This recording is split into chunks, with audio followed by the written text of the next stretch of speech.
Hello, folks, and welcome to the greatest YouTube channel and Twitch channel probably out there, if not the whole world. Well, I can't say the state of Louisiana because obviously there's some great channels in Louisiana. All the channels are great here, but we're in the top 10% for sure, for sure. So, how y'all are today? Um, I was gonna do a stream last night. I just didn't feel like it. Some days I just don't feel like getting on this contraptions and doing my thing. So, and some days I decide, let's go ahead and do it. Like tomorrow, it's 50-50. I may do one, may not. We have to see. Um, so while we're waiting for the millions and millions of loyal fans to pop in, or fan base, I don't know what you want to call them, groupies, I don't know. Southern Corn Hunter building. Van, you're not streaming tonight, are you? I took a chance and I was like, I don't see him streaming, so I'm going to do one. I'm just doing a little one too late.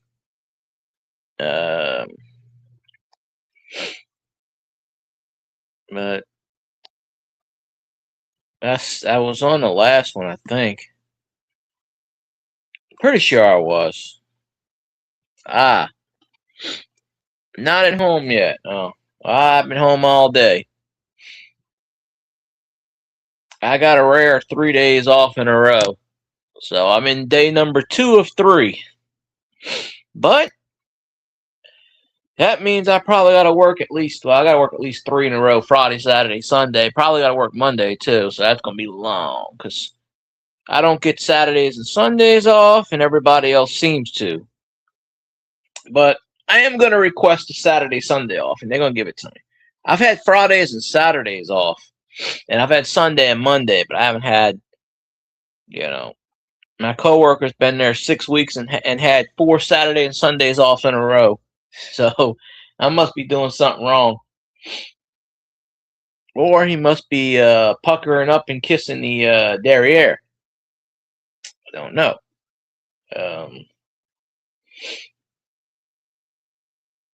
So I found another new quarter outside again. I actually found changing the trash. I don't know if this was on the ground or when I was dragging the trash. Sometimes I drag it out in the parking lot. It's too heavy and I can't pick it up. And I'm dragging it, cuts a hole in it, and I kind of pick the stuff up with the gloves on. I don't know if I think it was actually in the trash can. I mean, in the trash bag when I opened it up. But there was a quarter. And then later on, I went to pick up that trash can. I heard jing, jing, jing, jingling. And I found another 75 cents, a nickel, a dime, a penny. So I found about another $1.25, 30 cents. I found about $2 and change. So I started going through that trash. Took me about 20 minutes. I didn't find anything else, so I don't know. But I did go out I go in that parking lot every day just about. And I have found 30 cents here, 30 cents there. I always find something. I think since I've been working there, I've found at least $20, give or take. So it's a good luck charm. But I found another new quarter. I guess I'll do a short on that. I know LAP Coin said he was going to do a short. Now, I don't know if he's done one or not, but you got to throw some stuff out there and see what sticks. But I'm waiting to see if Cajun pops in or not. Usually around this time he's napping. So he may still be napping, or I don't know. So if not, it'll just be me doing my thing, and that's about it. But hey, if you're still working, bring me a pizza. Bring me one of those messed up pizzas. I used to have a girl. I don't say girl, woman. Young. Well, she was in I think she was like 21 at the time. This was when I worked at CVS overnight. She'd come in and get her smokes about 11, 12 o'clock, whatever time it was. Maybe, yeah, but I think it was about 12 midnight, whatever. And she worked for Domino's, and she would bring. At the time, uh, they would let her bring the pizza home, all the messed up pizza, and she'd have boxes and boxes and boxes, cheesy bread, all kinds of stuff. And a lot of times she would, I used to flirt with her all the time and flirt back. And um, she worked at Domino's for like, I don't know, 11 years, I think. And then one day I just never saw her again. I forget her name. She started working there at 16, I believe. And she used to come in all the time she'd always bring me some pizza and shit. Yeah, well, there were times where, like, if I knew the total was 250, I would just ring it out to like 220, or I'd save her some money. One time she didn't have money for the smokes, and I said, "Hell with it, I'll just cash it out, and you could pay me whenever." And I just put it in the register as that, and I just paid for it myself. And she always bring me pizza and stuff, so I do remember that. It's good to get the freebies. Um, I had a whole system working when I was at Goodwill. I get freebies from Subway and freebies from McDonald's. I never had to pay for shit. Trade and barter system. But but I miss her. There's a lot of women I used to talk to that I don't see again. I've never seen again, so I don't know. One day I'll get me a woman. God will give me one. If God wants me to have a lady, he'll hook me up. It's the way I see it. But just doing whatever now. But I found an empty Domino's box on the ground the other day outside. They food and all kinds of shit they fill them trash cans up with a lot of food. They waste a lot of food, them people. They're hungry people out there starving. And the amount of food these drivers throw away, just give it to somebody.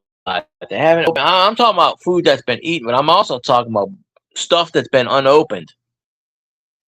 They do that with the water bottles too. They take 50 water bottles, they'll drink 2 or 3 of them, and then they'll throw the nothing wrong with the water bottles, nothing. Brand new water bottles, full, never been drunk out of. The plastic bottles, the Niagara or Ozark or whatever they got at the time, the Rouses or whatever, and they'll throw them in the garbage. I'll pull out like 15 or 20 because these water bottles, they weigh the trash cans.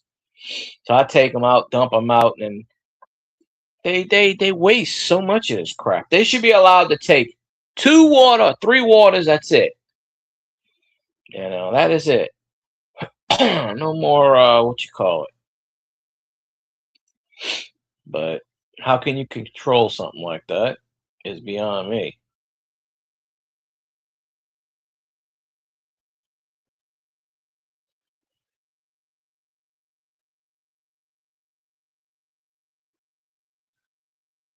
The weird commercial I'm watching. So, well, when you get home, bring me pizza. Unless you left already, and then you didn't hear a single word I said. But that's okay. I know you're working. Um, but I'm finding a lot of change. I just don't go to the store that much to get the change and look around. So I haven't seen any of the new Doms yet. I'm pretty sure I'll find one. I mean, I got one big parking lot, and I got another 2 big parking lots. The driver's parking lot, the DSB parking lot, is the one I found a lot of change at. Oh, oh, hell, you're not even at work. Oh, you're not working today. Well, you're not to pizzas. Darn. Well, I'll put in my request for later. Um, yeah, but I'm always finding change somewheres. And considering I'll be off 3 days when I go back, I'll know damn well I ain't done nothing outside, so I'm gonna have to go outside and do it again. So I'll probably find the change out there again. It piles up. I took 2 days off and I found 50 cents, 60 cents. I should start putting it in my LSU thing. They used to have a guy that I watched when he worked at Wendy's. He would go, "Change I found at Wendy's." Like old change. He took out the thing. I was, "Change it." I should be like, "Change I found in the parking lot." I wonder if anybody would watch that. It'd probably get like 6 views. And that would be the end of that. But let's see. I didn't do anything today, so I really don't have anything to comment on. I was watching TV, and that's about it. Might go get some exercise in the morning, walk around. Probably go to Waffle House. I live right there by Waffle House. Probably go get me some get me some breakfast. That'll give me an excuse to get out of the house. But oh wait, I did my taxes today. That's right. It's tax day. So I always wait till April 15th because why not? That's what I should have That's what I should have titled my stream. I should have streamed it. Tax day. Did you pay it yet? Something like that. That would have brought 50 million people in here. Came in here, asked me for tax advice, which I don't know a damn thing about, other than paying it. But at least this year I didn't have to pay anything. So that's a plus. Thank you, President Trump, for changing the tax laws. Because he finally helped me with something. He finally got me money. So in the last 3 years I had to pay. And I'm like, I shouldn't have to pay anything when I'm single. I mean, you shouldn't, but I don't know. There we go.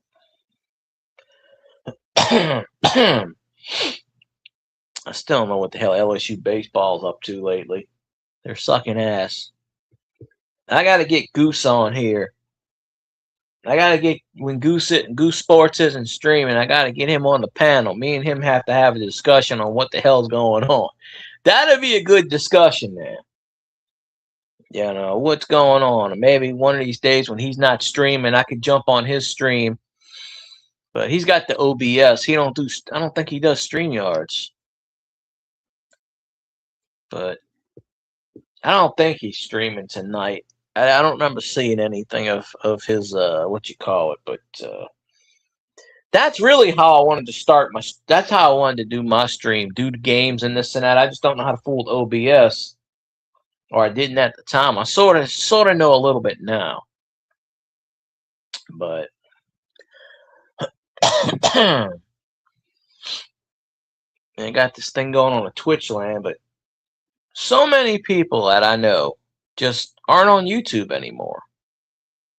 It's crazy. I used to have an audience on Twitch, not that much, but just an audience. Now, it depends. They come and go. You got to catch people at the right time, I guess. But I was going to do a stream last night, and I didn't really feel like it. It's like, I said, I got to do one tonight, because if I don't do one tomorrow, that'll be another week it'll kick over on. And so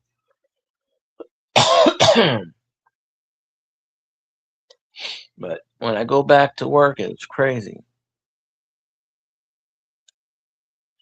Oh, sorry that you've been having any issues. I know you did a live stream a couple nights ago. Or maybe it was last week I was thinking of. I don't know. I'm trying to watch as much of your stuff as possible to get you monetized, if it helps any. But I don't know if they count me watching anything or not anymore. YouTube's a funny platform. They make up their own rules, and then they change the rules, and then don't tell you about the new rules, and it's just, I don't know. I do know a lot of creators are putting out, well, maybe it was last week then, I don't know.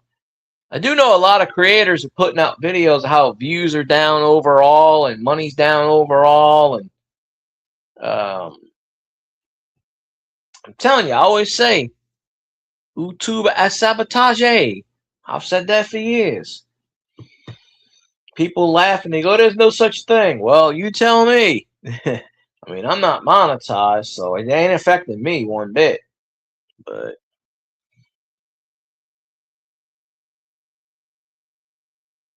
I mean, but I seen someone's channel where they doing this, and they got a lot of these. Oh, I'm quitting YouTube videos. That's clickbait crap. That's total clickbait. Oh, I'm quitting YouTube, and then they go, oh well, I decided not to. I'm like, no, they need to stop with those I'm quitting YouTube titles. Just simply quit and disappear. Simple as that. Go away and go find another platform. We don't need a 20-minute conversation on why you're quitting YouTube and for what reason. Just, if they're going to do it, they should do it. One guy's like, well, I was making $1,800 a month, and now I'm only making $1,500 off of YouTube. And I go, okay, what's your point? Explain to me what's your point exactly. You're not making as much, okay, and that's when you stream on multiple platforms. YouTube, Twitch, Facebook, Instagram, Rumble, the other one that I did that I don't remember, Patreon, and there's like so many streaming things out there. If one screws up, do another one. Simulcast. Like I'm doing YouTube and Twitch right now, and I don't have to do nothing. I just put them together and voila. But at least Twitch, I get the ad revenue. Not a lot, but hey, it's better than nothing. I'm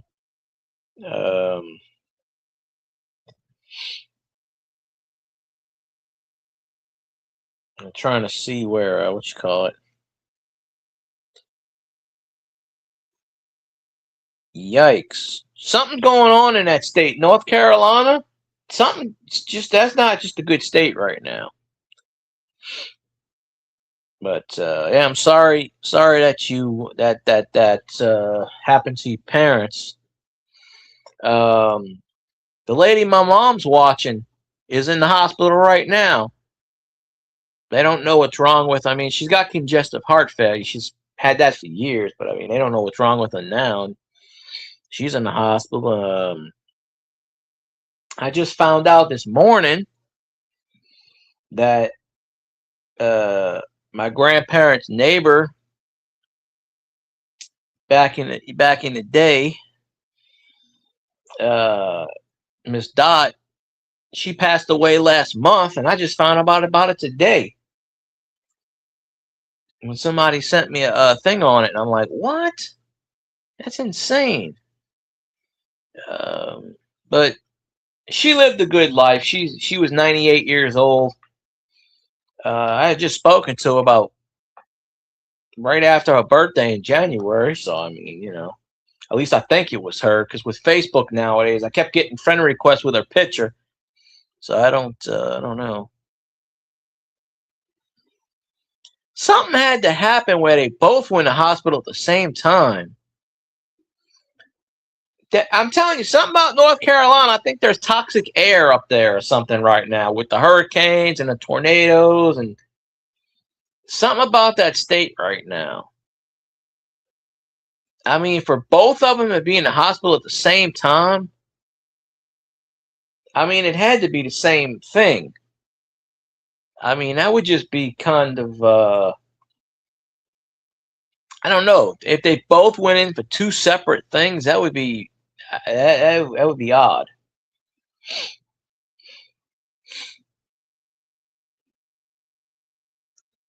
I mean, unless they had like maybe it was food poisoning or something.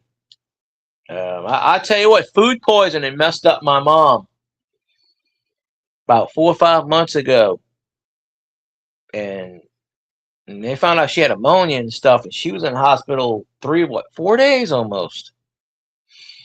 And they told us something like, "Oh, we're going to give you these antibiotics because it killed all the healthy bacteria, so they get more healthy back." And yeah, mom had pneumonia. Oh, see, that's why he's got to have the life alert, the button. I've fallen and I can't get up. You need to have that. Seniors seem to fall a lot. Um, that's what I worry about my dad. My dad lives alone. Um, I mean, he's got his cats and everything, but he lives alone in the middle of the country. Now, granted, he's in his late 60s, but he's got bad knees and everything, and he's got nobody to them cats that eat him alive, he drops dead. They eat, that's how the cats are. They're vicious bastards. Um, but yeah, my mom had pneumonia and food poisoning at the same time, and it's just pain.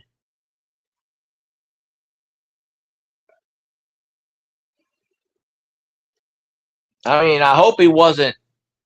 I hope he wasn't on the ground overnight.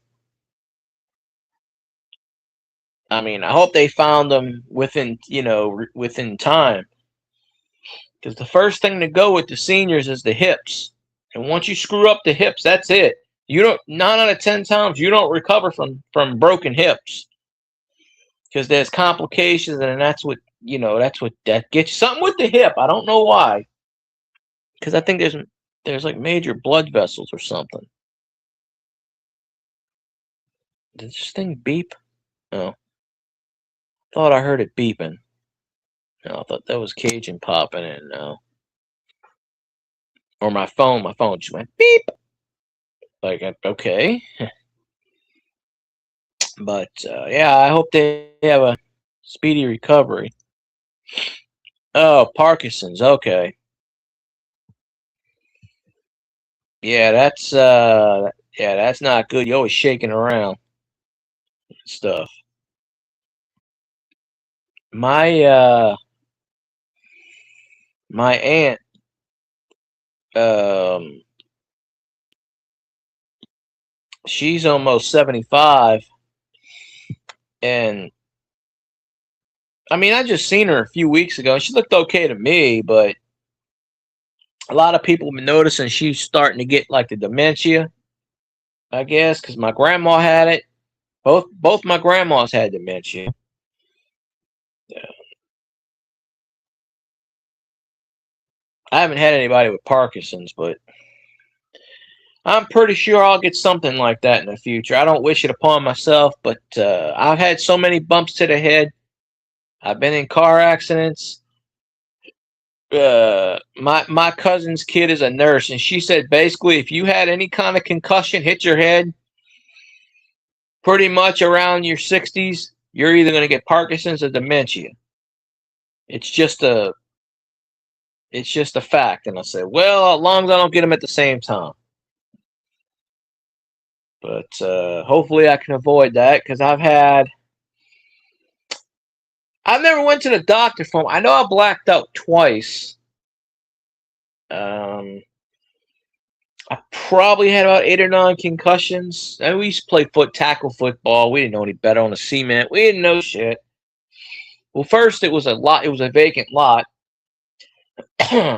about half the size of a football field, a little more. And it was grass and dirt. And then they built the house on one side of it, and then they paved over and built houses on top of it. Well, it was cement, so we played it on cement. And when they built the houses, we had to play on our lawn. But But there, I know I've had I want to say probably 8 or 9. I've had a hammer go through the back of my head, where back of my head had a hole in it, was bleeding, and we didn't go to the doctor back then. Just put a Band-Aid on and it's fine. So had that, and that car accident messed up my collarbone, bit of my arm a bit. So I'm kind of like, that messed me up. So I'm kind of like, yeah. So I'm just waiting to see if I'll make my 60s. I'm just taking this year by year. But they should have a cure for all this crap. Parkinson's, dementia, they should have a cure for all of this, but we know why they don't. Because money goes in other people's pockets.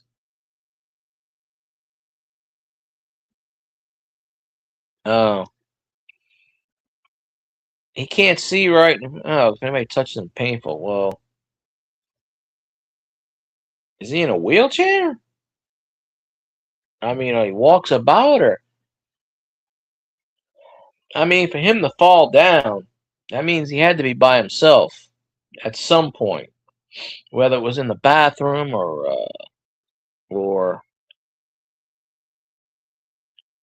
wherever it was. But it kind of sucks when you get old, everything falls apart. We should just clone our own bodies. No, he's got to walk like Cajun. My grandpa was in. See, my grandma had the last 5 or 6 years of her life dementia, and then she was diagnosed with Parkinson's. But by the time she was diagnosed with that, she was too far gone with the dementia. That was right after Katrina, right before Katrina, when the dementia started kicking in bad. Like hers kicked in, like sometimes with dementia, it can start and it don't onset for 10, 12 years. Oh no, hers kicked in 2 months after she was diagnosed, and it kicked in. It's like second, third gear, and she had also on top of that dementia, Parkinson's. She had pancreatic cancer. They found out later on. So I don't know what they put on the death certificate. Probably pancreatic cancer. I don't know, but when she passed away, my grandpa was in. My grandpa was in pretty good health until about the last year of his life. Last year and a half, 2 years. Now he was over. When he retired, 50s and 60s, he was overweight. He was probably about 270, 280. But that's when you retire. That's all you're going to do is eat. I don't have to tell you about Louisiana food. That's what you eat. But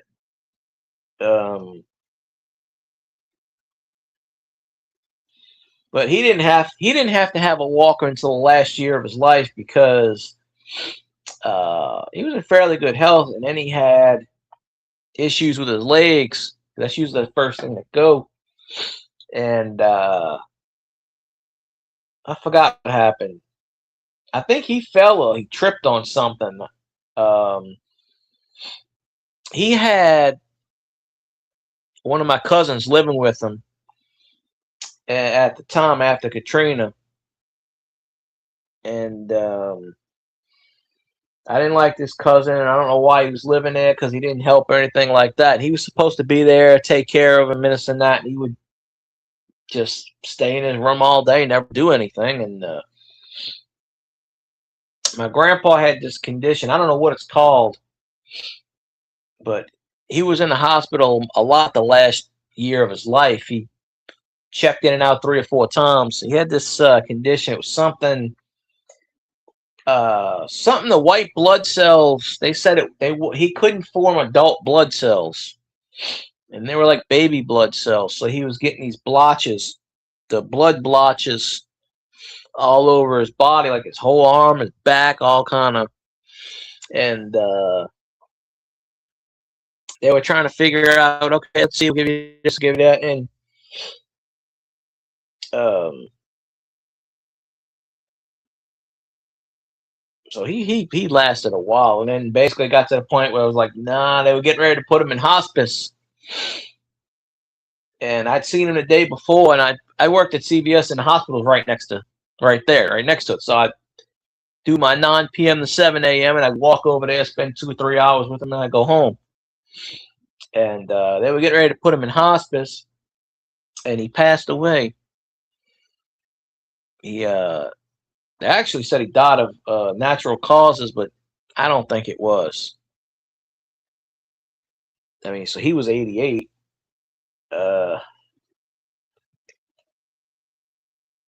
But I forget the condition he had. I do know that they were trying to. I wasn't there when this happened. My dad told me about this because it's kind of a story. The nurse went in the room and they were trying to get him up. They couldn't get him up or whatever, and trying to test everything. So he was going to the bathroom or something. He's come back, and the nurse like, all right, we got to test this. So the nurse is like, bing, bing, bing, bing, trying to get his thing up, trying to get him to get, and she was telling him, can you get your blood flow going? Get your blood flow going. And my grandpa supposedly told him, honey, if I could get it up, I would. He's laughing the whole time. He's like, look at this. That nurse is going to town, because this is what my dad said. The nurse is going to town, grabbing and tugging and pulling. I'm like, are they supposed to be doing that? But they were trying to get him to get the blood flowing. And, but he couldn't feel it. He couldn't feel it either. I mean, he could see what was going on, but he couldn't feel it. But yeah, I wish I was there for that one. My grandpa, I know how he was. He's probably he's smiling the whole time. He probably felt that shit and just was like, come on, keep doing it. Knowing him. But I think my grandpa had a walk of the last year of his life. Pretty much in and out of the hospital. But other than that, he was healthy enough for an 80-something year old, 88-year-old. I mean, hell. I don't know what war wounds he had when he was in the war. I don't know, because he never talked about that stuff, so I don't know. But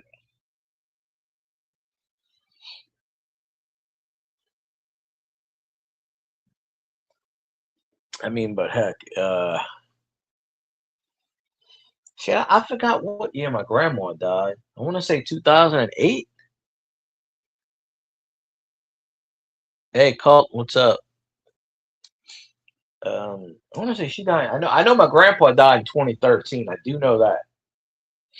I forget the exact day. But it's been like 13 years already since he passed away. So that's crazy.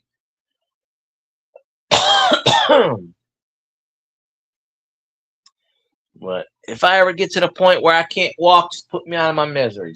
That's it. I don't need to be in a damn wheelchair for 20 years. Nope. Put me out of my misery. I'll be good. Of course, if that situation happens, I may change my mind and say, nope. Just hook me up to a virtual reality machine. Let's go. Here's my DNA. Make a clone of me when I was 18 and put me in that bot. I can never say I'm truly 100% healthy, but I would think that would be the best.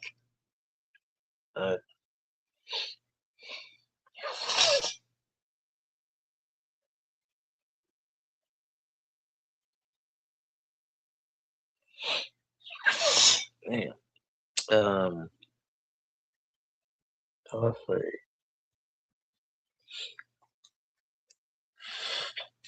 That's storming there. I got a beer. I got a beer in the fridge. I could drink. think it's Miller. My mom drinks Miller High Life, so that's probably I don't buy it, so I drink it though. If it's in the fridge, I'll drink it on occasion. But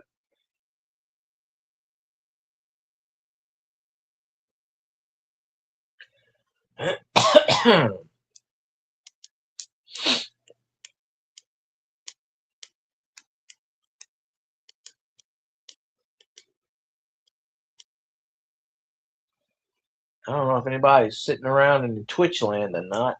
The Twitch universe, I guess not. I don't know. I can't see the thing. I'm sure one of the bots will pop up and tell me. But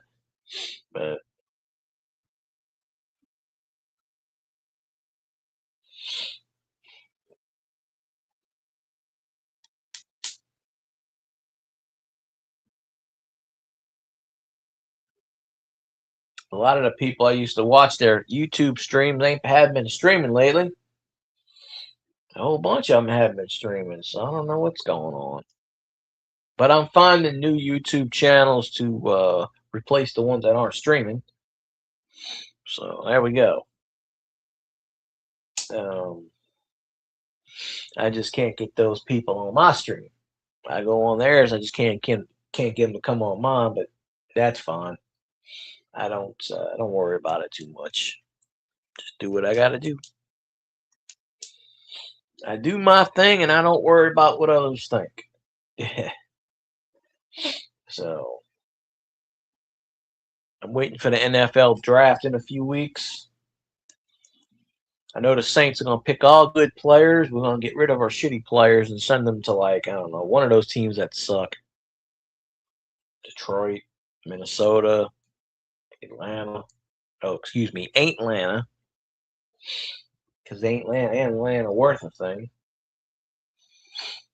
But it's that Saints channel I go on. I forget that guy's name. Guy's name is pretty cool. If he does a stream tonight, I'm jumping on his panel. There's some guy talking shit about my quarterback. We got to resolve this shit because nobody talks smack about my quarterback and gets away with it. Especially some Tampon Bay fan who sucks Brady's big, small wackadoodle. And he deflates his balls. So that guy was so scared to come on the panel, on that dude's panel. I'm gonna jump on that guy's panel tonight. That guy's and I was like, "Come on, me and you, let's go." Like, you can't sit here and tell me about this, that, and the other. So I love it how when people are passionate about something, but then they decide I don't have to back it up with statements or words about their football team. You're passionate about your football team, you're gonna do anything you can to defend your team, no matter how shitty and no matter how good the team is. You're gonna defend them. You know. Unless you're an Atlanta Falcons fan, and you really can't defend you can't defend any of that crap. But because there really is no defending that shitty football team. In fact, I got to go through my cards today. There was one. I haven't seen Cornette's collections in a long time. Don't even know if he's on YouTube anymore. He's an Atlanta sports fan. I gave him a bunch of Braves and Falcons cards.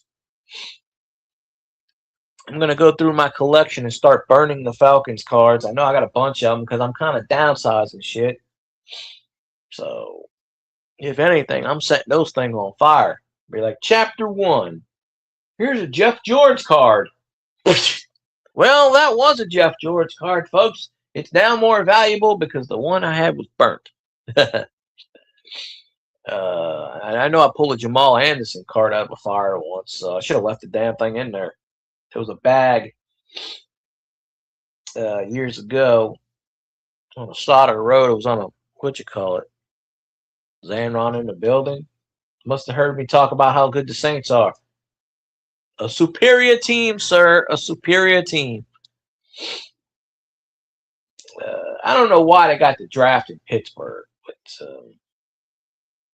yeah, I'm going to go through all those Falcons cards and just go chunk, throw them in the fire pit. Not wasting the perfectly good wood. I'm going to throw them some bitches in the fire pit, light them up, and film that shit. No, I haven't drunk anything yet. I'm about ready to. I mean, I can drink something, but oh hell no, my team's in good spirits. Shit yeah. I can't wait till the NFL draft. Yo, Burns, what's going on? I've been here. I've been waiting for you to pop on. I'm always here. I just can't get on Zanron's stream because he streams so late I'm sleeping. But I get it. That's his core audience, and that's what time he streams. I get that. I'm just, if I ever wake up and I see him on, I'll pop up. But a lot of times I either just missed it. But I'll go back and I'll watch the replay on certain things. But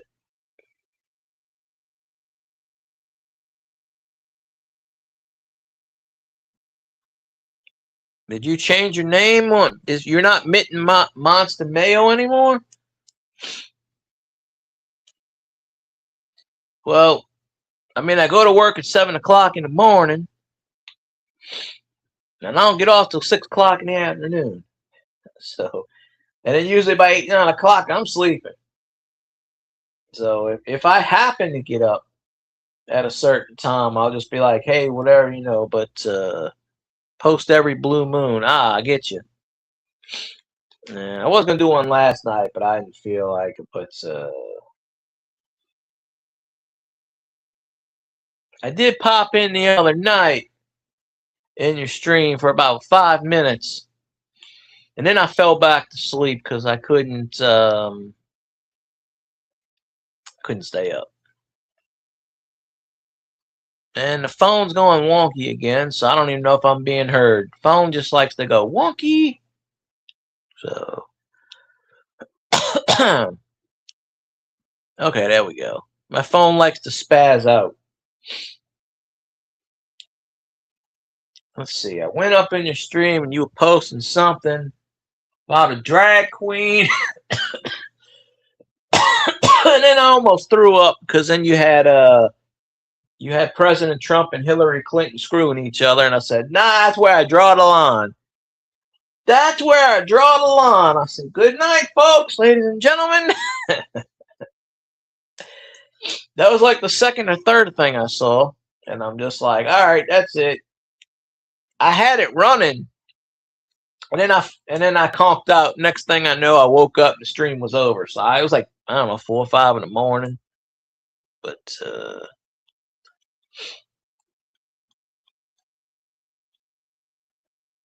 oh, it said Mail Monster. Oh, I didn't know you streamed on that other one.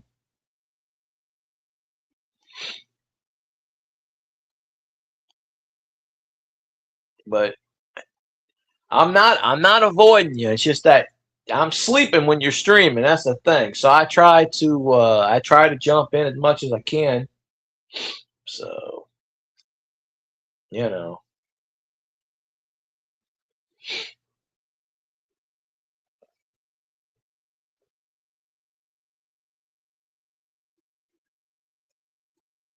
Oh. Well, all you got to do is get people from your other stream to add your make a video and say, hey, go follow my second channel. I mean, you got like 2,000 subs on the other one, right? If you need to get the 50. Oh, yeah, you can do anything on StreamYards. See, YouTube changes their rules so many times, I can't keep up with their shit anymore.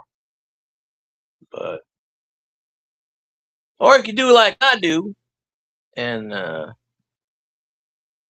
well, they're not paying attention then. If your loyal viewers aren't following your other channel, what the heck's wrong with them?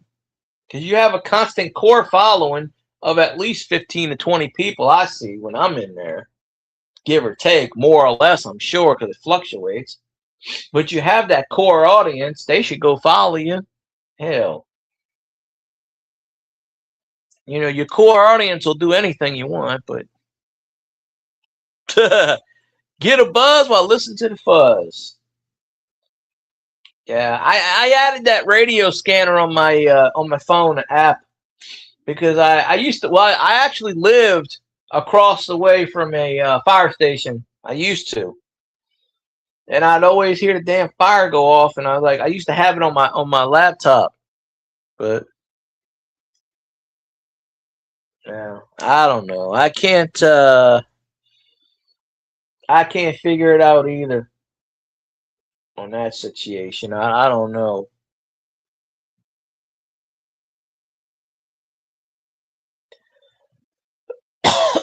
But I mean, me, if somebody needs help on whatever channel, I follow them. You know, a lot of these big channels are like, go follow my second, third, and fourth, fifth, and eighth channel. I'm like, nah, I'm not gonna follow 8 different channels. Like one of the chiropractic channels, she's got a channel for chiropractic. She's got a channel for exercise. She's got a channel for 1, 2, 3, 4, 5, and I'm like, nah.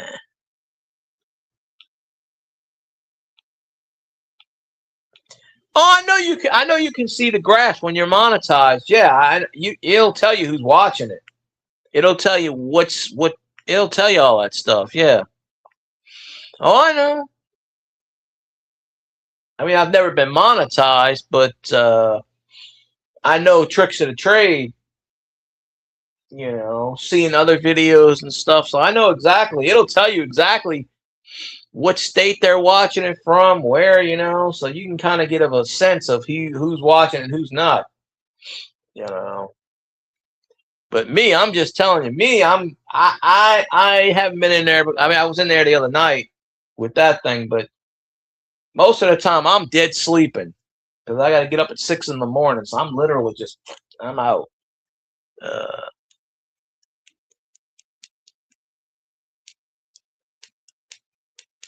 yeah, I figured it did. You probably would be, Van. You'd be like the holla dollar, except don't write on the coins. That's one of the things that irks me. Writing on the coins and the damn Nicodate drives me insane. Somebody Nicodated a whole freaking coin. I forget what channel it was. It was a Liberty nickel. And that was in really bad shape where you could make out the V and that was about it. And this dude literally Nicodated the whole damn coin. And then you could tell it was like 1890 something. I think it was 1897. I forget what channel it was. And I commented, I said, you really didn't have to Nicodate the entire coin. He's like, well, the coin's worthless. It ain't worth that. I'm like, yeah, but it's still you do it for the date. I get the date. I understand that. But to Nicodate, like he literally like put the Nicodate on the front, on the back, like soaked it. And that shit is acid. It'll literally just chew the shit away. But well, in your top support, I'm number 53 right now. Honestly, because I haven't been, haven't been in there as much as I like to be. Usually 9, 10 o'clock, if I'm working and I get off at 6, by about 9, 10 o'clock, I'm sleeping. I'm out. Sometimes I take a shower. I'm watching TV. Next thing I know, it's 5:30 in the morning. I said, what the hell happened? Where'd all the time disappear to? But the reason you can see all of that stuff because YouTube wants to track who's paying out money and shit. They want to track the super chats. You know, they'll funnel the super chats and the what you call it. But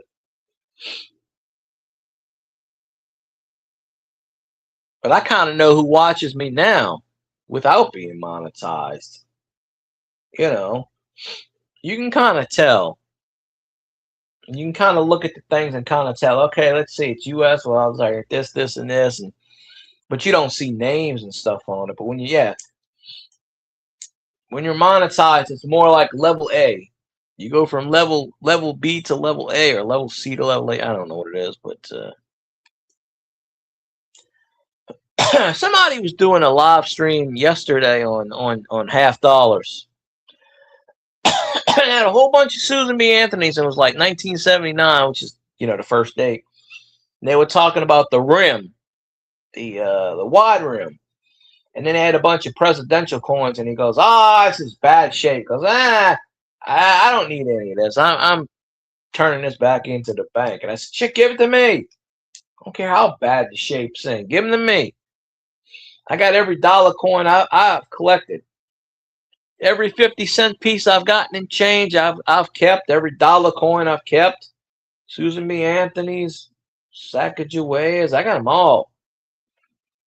I got tons of them damn things. I got cups full of stuff of those coins. I don't get much in change anymore because I don't really don't go to the store a whole lot, so I don't have any of that stuff. But I don't know. Maybe one day I'll get monetized. I doubt it. I'm not putting a lot of faith in it anymore. If it happens, great. If it doesn't, I think if Murad was still alive, Murad would have got us all monetized years ago. Shit, we probably would have had 6,000-7,000 subscribers by now.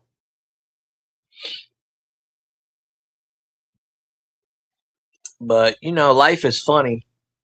It takes that one viral video to kick in, or if you're in somebody's chat and they help you out, and you never know how or when YouTube decides, well, we've screwed this channel enough. Let's send them some things. So but the algorithm is broken. It's always been broken. It'll always be broken. Yeah, but I got a good paying job now, so I don't give a shit about it. I care less. I'm making more money than I ever made before right now in a job where I get 3 days off and I ain't got to worry about shit. And most of the time I'm by myself. I don't deal with the public. I'm in a warehouse. I don't deal with the public. And a lot of times I can go outside. And I can do what I want. I mean, I have a boss, but she's not there 3/4 of the time because she's at the other job site. So a lot of the times I talk to her on the phone or I text her. And so most of the time I'm by myself. So I could just take a 2-hour lunch because we don't clock out for lunches. We don't clock. They pay us for lunches and they pay us for breaks. So I can go sit down, take a 2-hour lunch, and no one can tell me anything because I don't work for that company. So they just say, I think I'm taking a 15, so they don't care. But I can take as many breaks as I want. As long as I get my job done at the end of the day and I send pictures, I have to send pictures or video of what I did. So as long as I send pictures at the end of the day, they don't care what I do. I can sit on my ass 10 hours a day. I'm there 11 hours. I can sit on my ass for 10 hours, work the last hour, get the shit done, send in the pictures, voila. So, but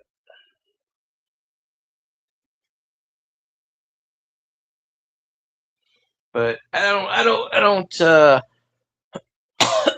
believe in all that stuff. But there's a guy that I know. I'll get him on my channel. But me and I'm gonna get Goose Sports on here one day. He was on my chat the other day. Whatever. I don't know if he's streaming tonight or not. But me and him have got the same kind of opinions on a lot of things. But I don't know if he might be streaming tonight. Usually when he's not streaming, he pops in my chat. So I'm thinking he's streaming something. I don't know if LSU's playing tonight. he might be streaming the playoffs because the NBA playoffs are playing games are in full gear. You know, Pelicans didn't make the playoffs again, but they made the playing game 3 out of the last 4 years, but they don't do much with that.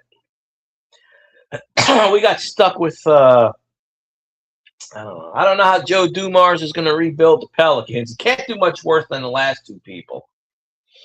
You know, although the Detroit people didn't like Joe Dumars up there messing around with the Pistons, so I don't know.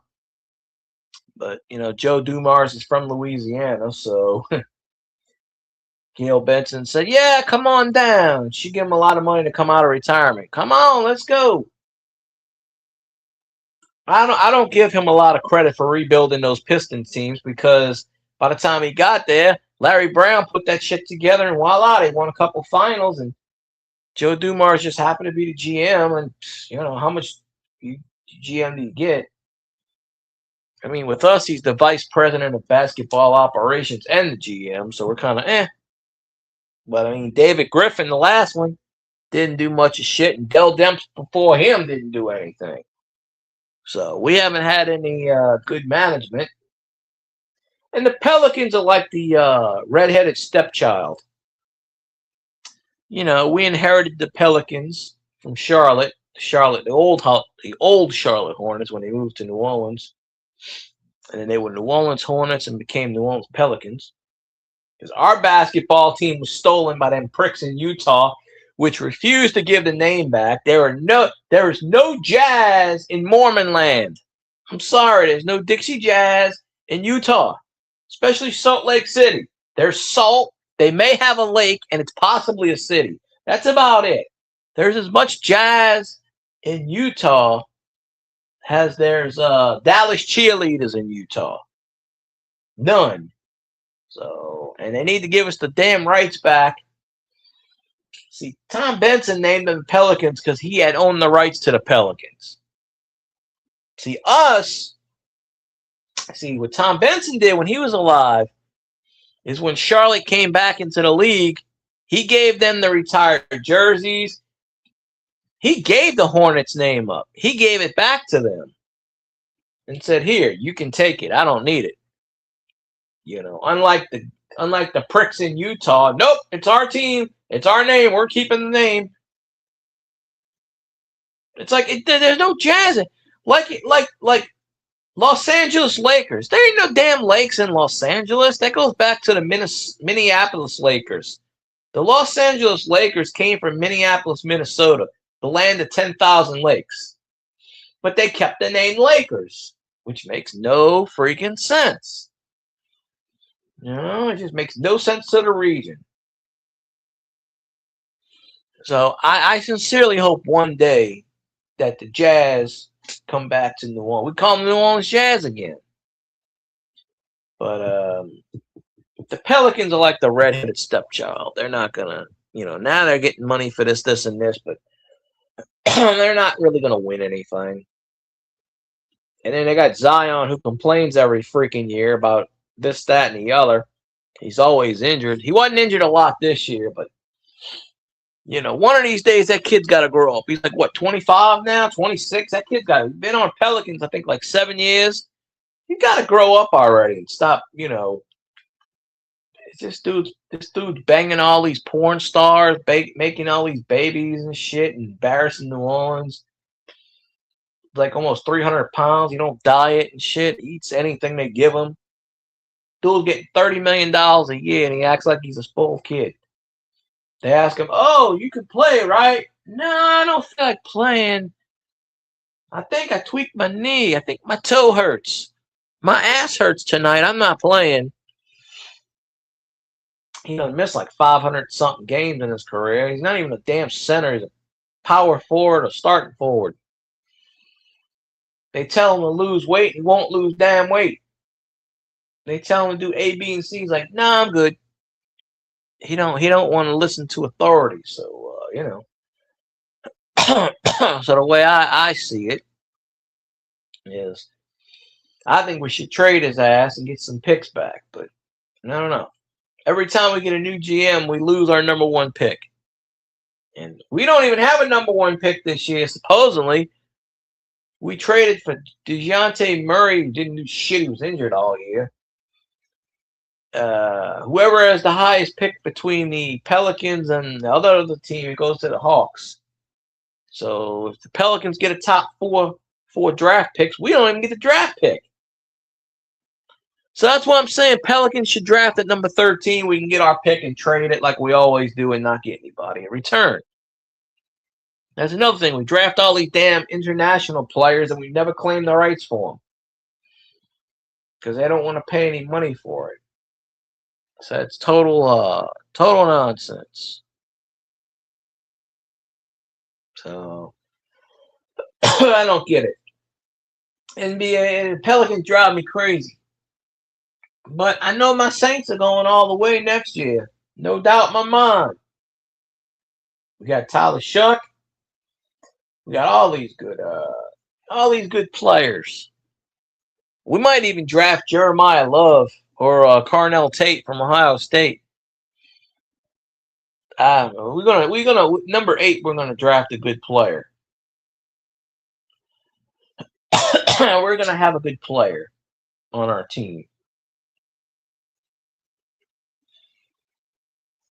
and the Saints are gonna start rolling over the competition one by one. You know, probably get about 10 wins. I figure we'll go about 10 and 8 or 9 wins will win the division easily. Because I mean, you got the Carolina Panthers. They suck. You got the Falcons. They always suck. They know they suck.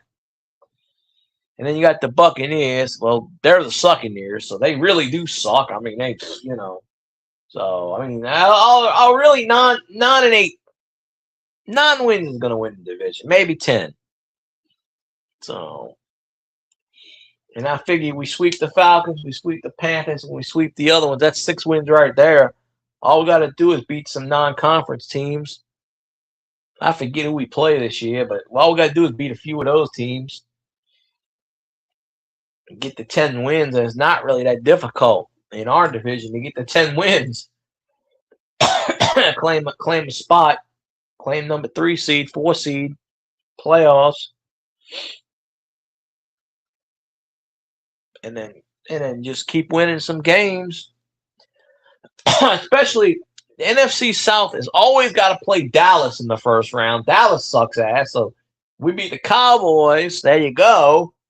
And then we get to the second round, and we might play a good team like Philly or something. We'll kick their ass too. You know. I mean, there ain't no team out there that the Saints will have problems with other than the usual, Kansas City and Buffalo. But that would be the Super Bowl. But we have to see how the NFC shapes up. I mean, there's a lot of good teams out there, but I don't know. I know the kid from Indiana, Fernando. I don't know. The kid from Indiana, he's going to the Raiders. Another team that Kirk Cousins goes to, another shitty team. He goes from the Vikings and doesn't do shit there. He goes to the Falcons that don't do shit, and then they get rid of him. He goes to the Raiders. He ain't gonna play for the Raiders either. That dude's a lifetime backup collecting a paycheck. But the Raiders are gonna draft that kid from Indiana, that quarterback, Fernando, whatever his name is. He's gonna go number 1. Look, every year, Las Vegas is gonna get a new quarterback apparently.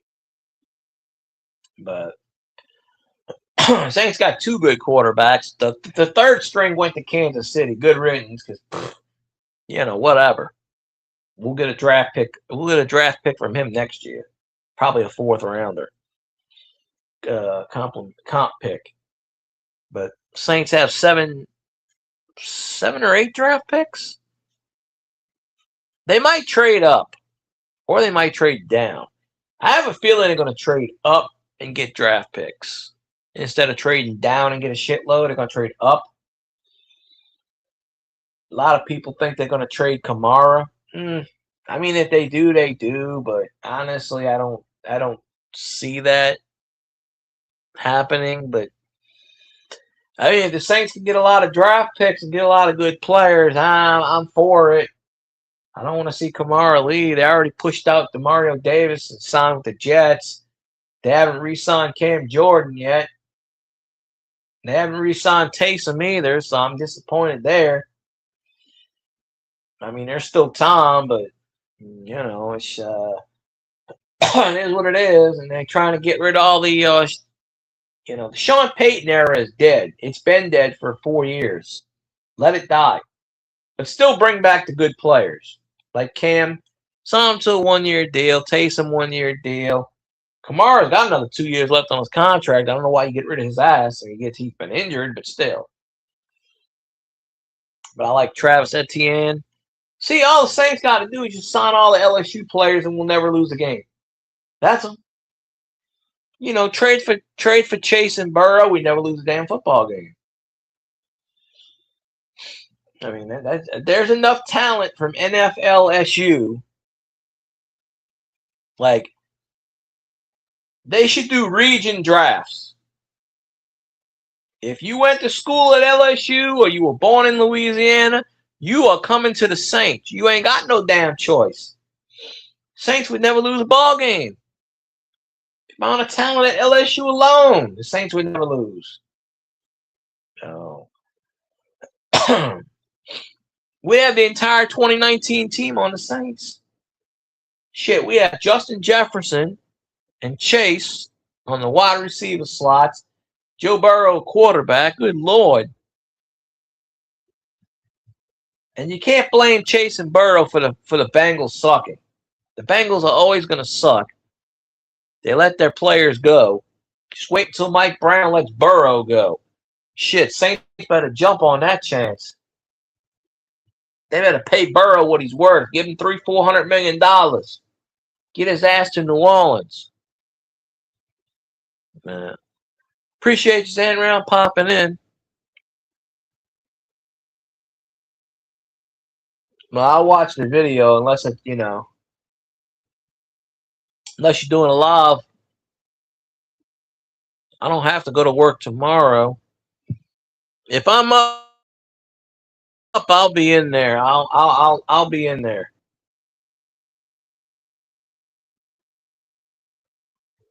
But I appreciate you popping in, of course. Cajun's napping out, so I don't think he's going to be on this stream. But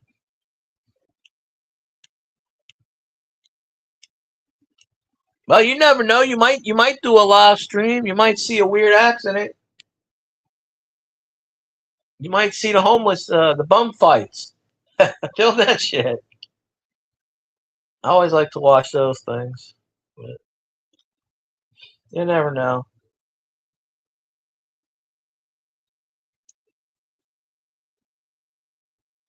Oh, you got home van? Okay.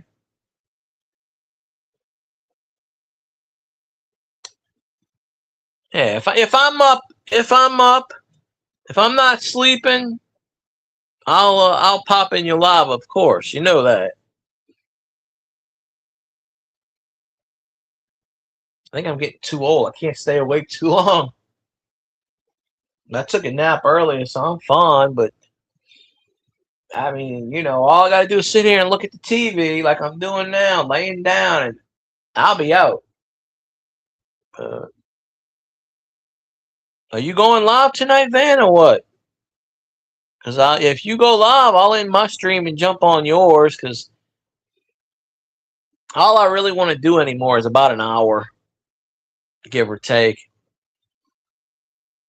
Last month, I only used like 6 hours of StreamYards.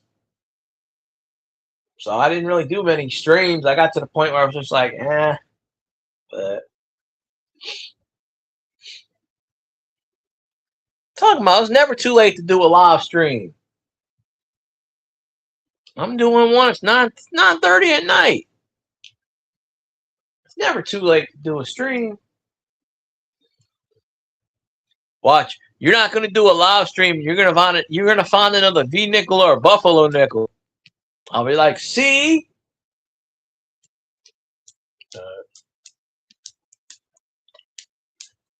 Well, I know you'll do a short.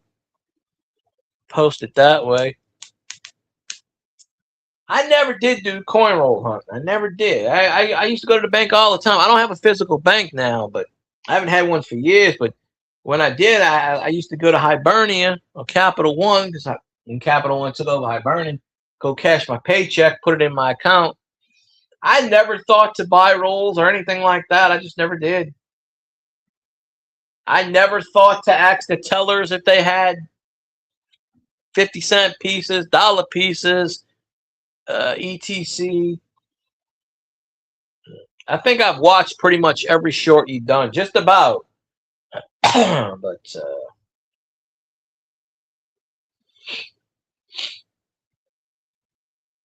I mean, if that Saints channel goes live tonight, I'm gonna hop on his panel, see if that guy talking shit about our quarterback. Very disappointed. Some Tampa Bay guy is talking shit about Drew Brees. You never talk shit about my quarterback that way. Never, ever, ever. He was too scared to go on the panel, but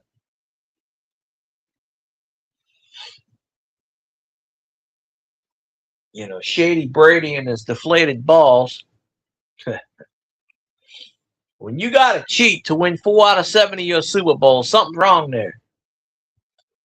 That's why him with the Raiders is a perfect fit. Him with the Raiders in the 1980s would have been perfect. That's what the Raiders did to cheat. Yeah, that's why everybody hated the Raiders in the 70s and the 80s. They cheated with the stickum. Biletnikoff had to stick him everywhere. And then you had Lester Hayes, the man of the hour. Lester Hayes had so much goddamn stickum. He was stickum. Now I don't know how the NFL let that go on for years. They finally outlawed stickum.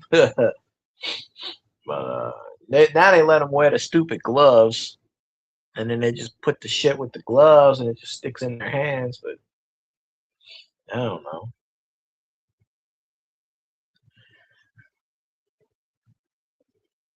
Yeah. See, now I'm yawning. It's too early to go to sleep. But if I was working, this is the time I would go to sleep.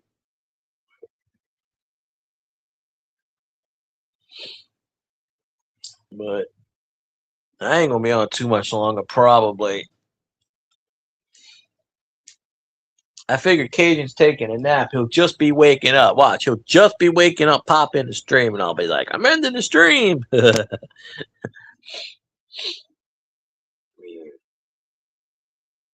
want to see if that guy does that channel, does the Saints thing. He usually streams every night. That guy. I'm gonna jump on his panel because I feel like talking trash to a Tampa Bay fan tonight. Their entire fan base sucks.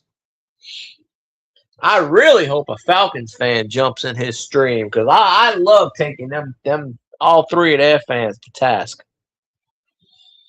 There's 3 or 4 fans on the Twitch, they Fairweather fans that like to show up on Tiger Jet stream a lot. And I'm just like, dude, this is a Saints stream. This ain't no Falcon stream. Get the ass off the stream, right? I hate when them people do that. They didn't want to talk superiority about their team. I'm like, the Falcons ain't won nothing. They got a toilet bowl as a trophy case, empty trophy case. The only rings the Falcons will get is the toilet, ring around the toilet bowl. And a ring around the Rosie because they can't get a ring of their own.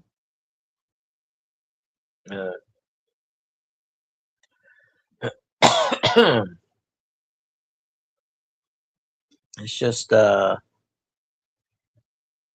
don't know. Remember, if you find any good coins, I lost it in the roll. I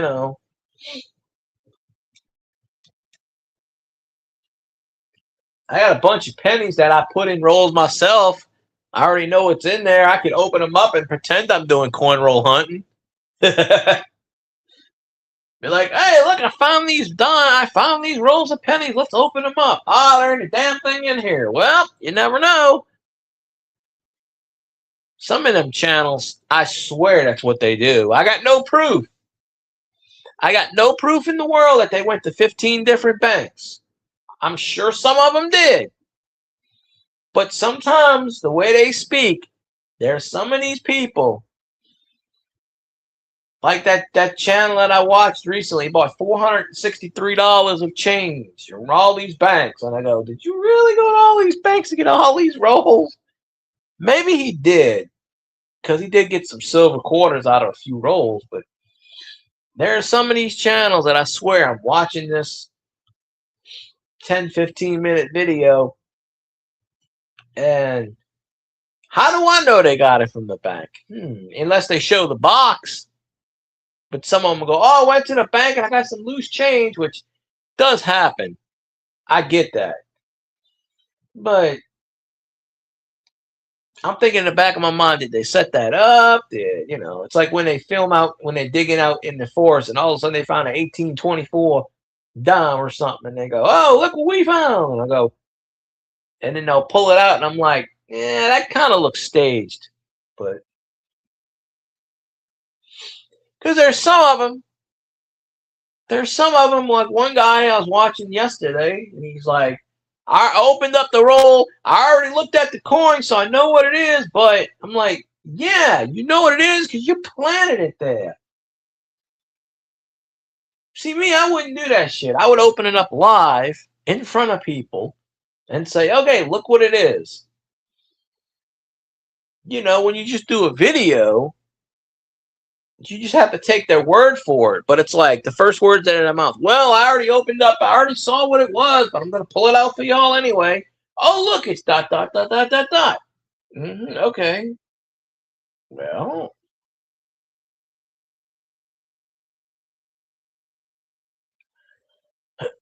I'm like, all right, but that's just in the back of my mind how it is. I'm always thinking it. I'm like, is it real? Is it not real? What the heck's going on with that?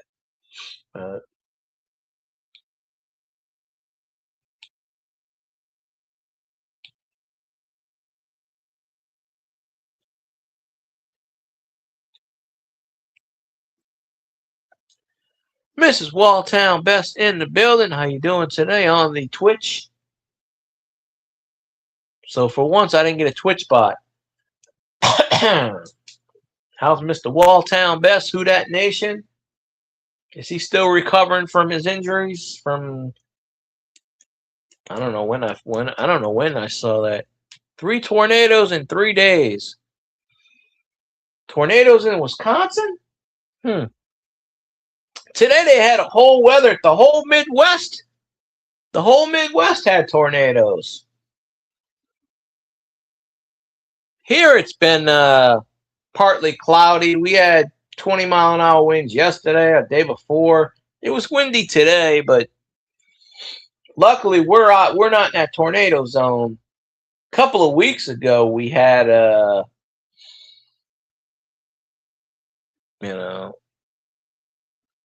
well, if you keep listening to me, man, I'm gonna put you to sleep, because that's what I do best, put people to sleep. But yeah, be careful in them storms.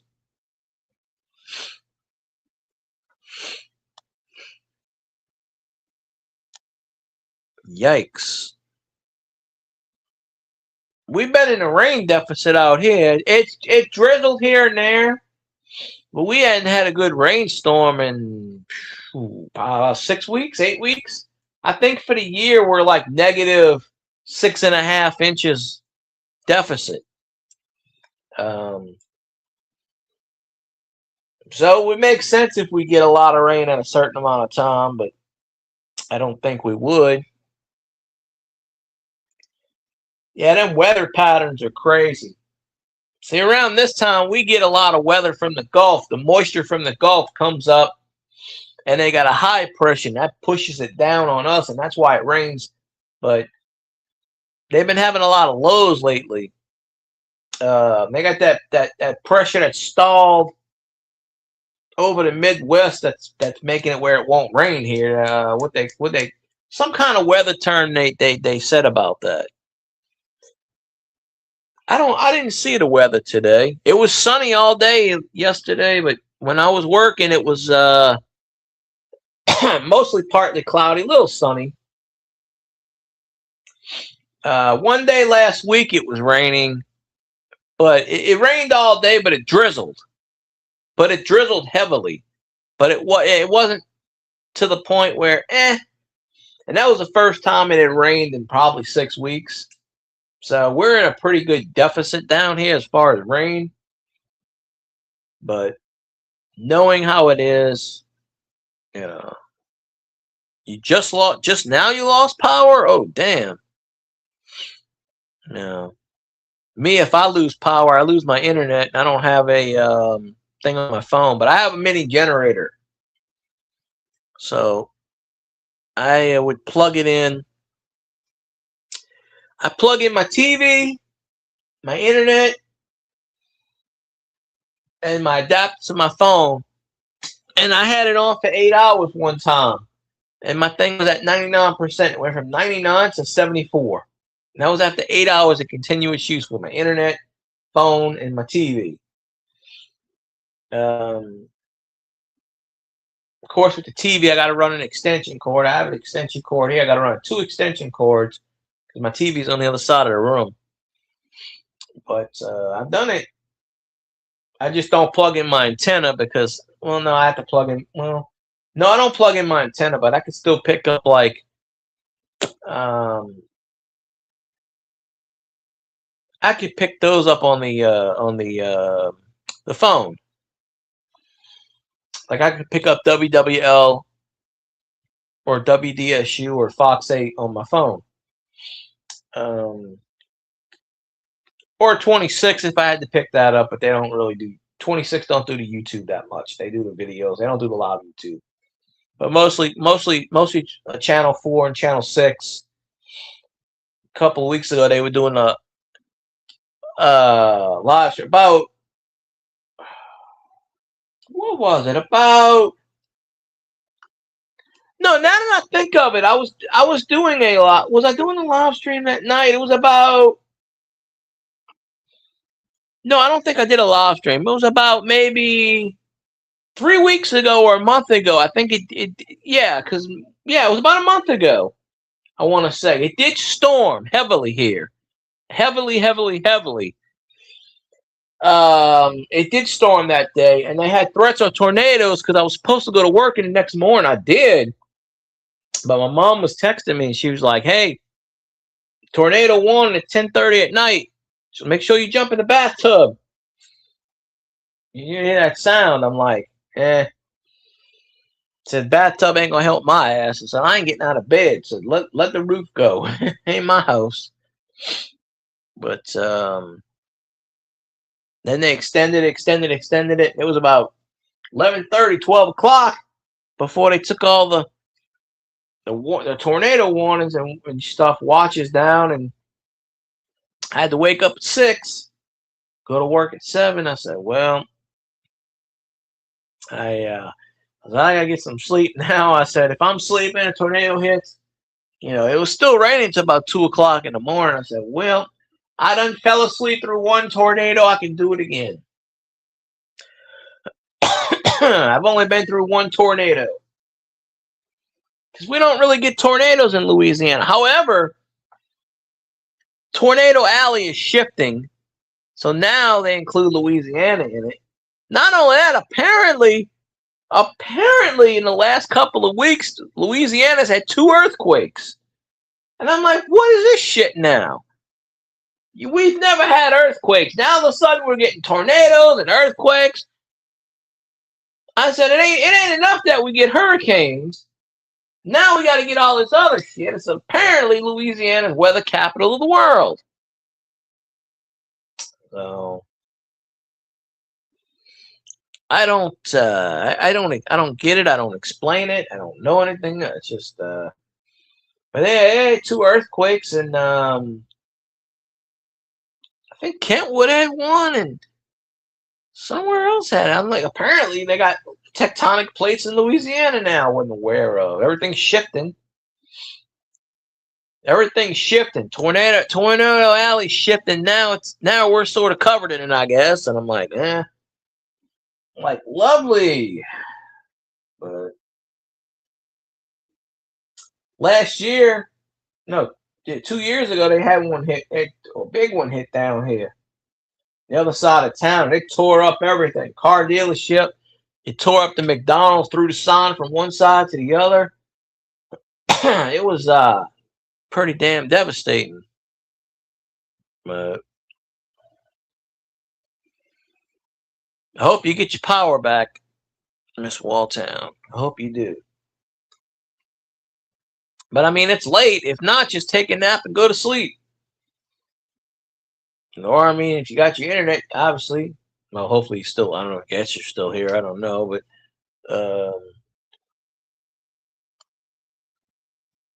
always YouTube or whatever on the internet things. Baton Rouge has fault line. Oh well, okay, that would make sense then.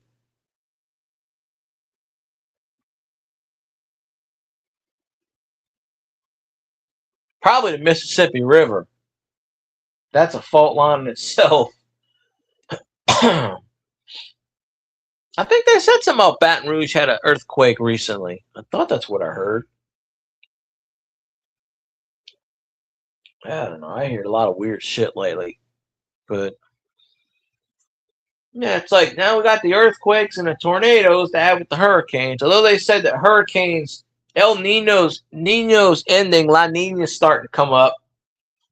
They predict less than 12 hurricanes this year. They said it's going to be kind of a quiet year. They said maybe 6 to 7 hurricanes this year, but it only takes one to pop a punch.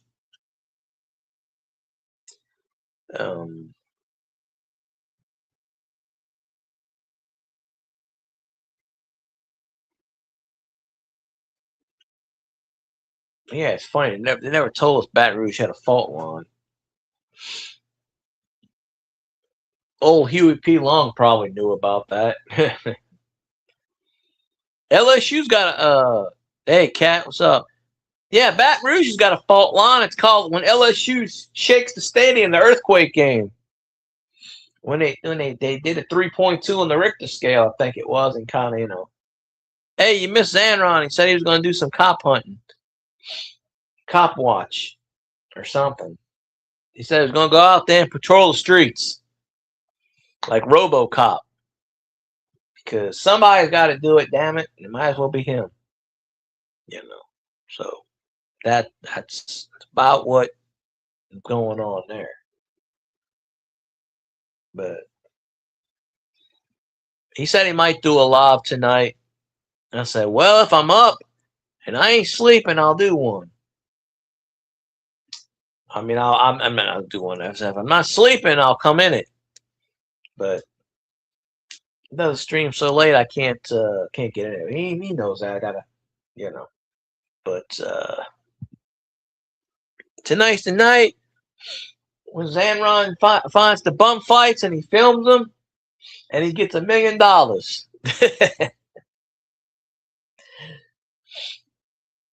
I think YouTube put a stop to that years ago, though. Look what I got. Powdered sugar.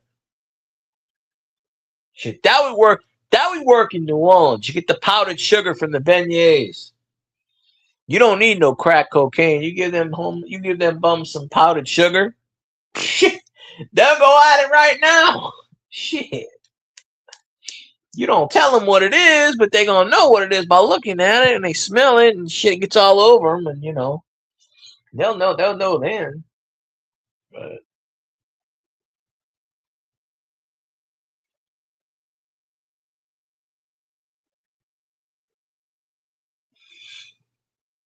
I mean, hell.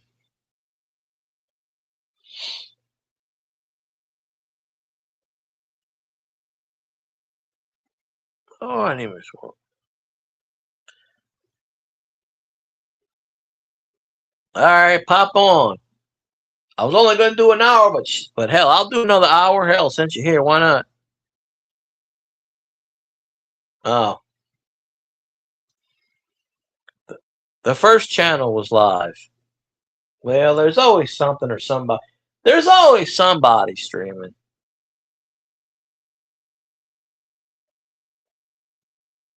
Yeah, you fine, Cajun. Come on up. I figured you were taking a nap.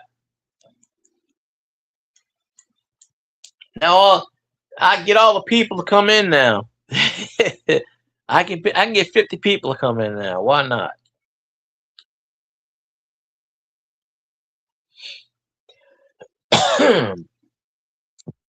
Get me some water real fast.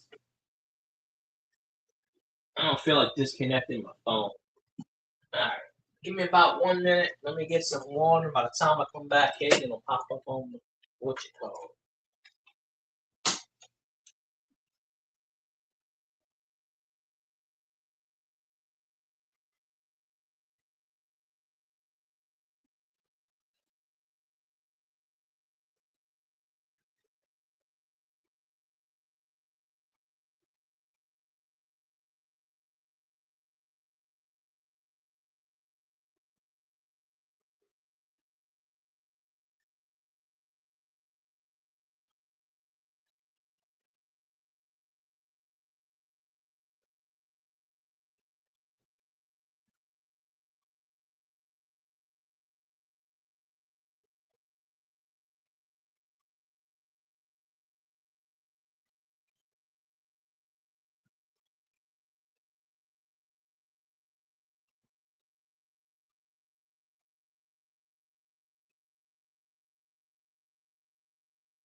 I got the beer, you got the drink. I don't know how that goes. I'm coming. Wait, what time is it? I think I turned it. Let me see. Did I turn the light off? Okay, yes, I did. Looks like I didn't turn the damn light off. All right. Arms are coming up.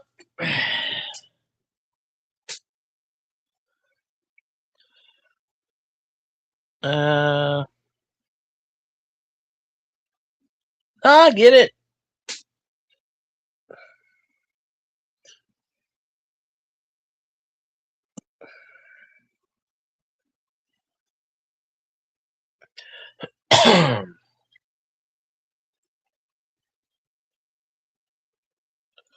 There really is no normal. Abnormal, yes. Subnormal, yes. Shit, you know how many people after I do a stream say, "Sorry, I missed the stream," and I go, "Ain't no big deal." I get more people after I'm done streaming telling me, "Sorry, I missed the stream," than people that were in the stream. It's all about the YouTube and the what you call it. But now that Cajun's here, he'll pop up in a bit. I got some ammo to talk about, so I can rest my voice for a minute. But no, well, sometimes I go on people's streams and I say, "Hey, how you doing?" And they just like don't even see I'm around. I go, "All right, well, I'm invisible today," but that's how it is. There's only about maybe 12 to 15, and that's actually a high number right now. Usually, I would say probably closer to 7 live streams I go in at any given time. Go in Cajuns when he streams. I'll go in Southerns when he streams. When I'm up, I go in Zanron's. Because a lot of people I used to go to, they're not even on YouTube anymore. My Going Goose Sports when he's streaming.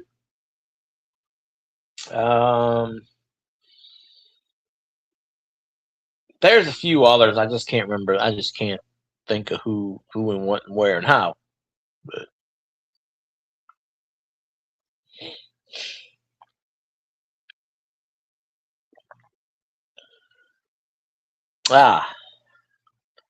I'm always invisible. Unless I want to say something, I'll say something. If not, I won't. But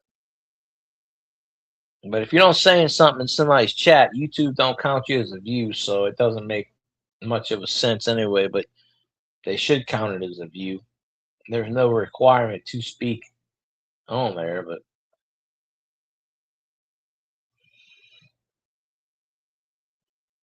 I like the ones where I go on the channel. I say, "Hi, how you doing?" And they go, "Hey, troll," and I go, "What?"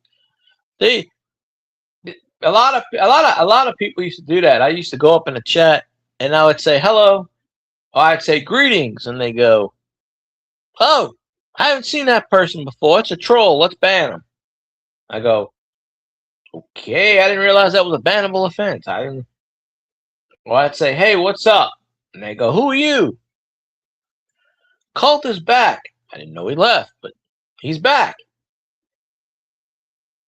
Well, good, Cult, because Boudreaux's coming up in a minute, so stick around for that. You know, stick around. But I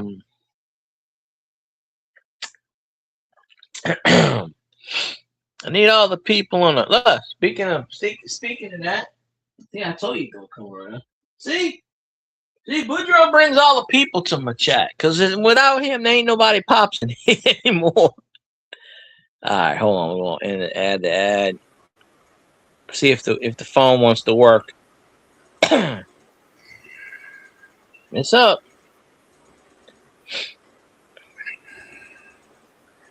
What's up, Cajun? What's up, mon ami? Who dat? Who that? Same old nonsense and.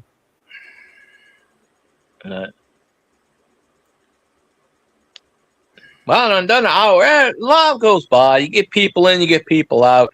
I didn't do a stream yesterday. It was kind of 50-50. I was like, do I want to do a stream? But I didn't feel like it yesterday. I only used like 6 hours of StreamYards last month. I didn't do that many. I was just like, I don't feel like it. When you're only getting 20 and 30 views, it's like, do I really want to waste my time for 30 views if I'm just doing it by myself? But I got the StreamYards hour, so I said, why the heck? Well, wait, why not? So,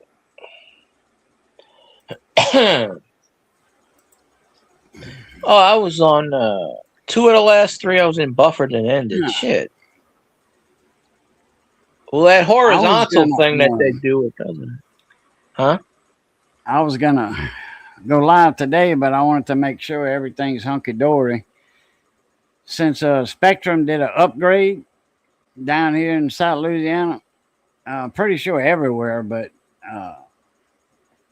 they did. It was an 8-hour or 9-hour upgrade.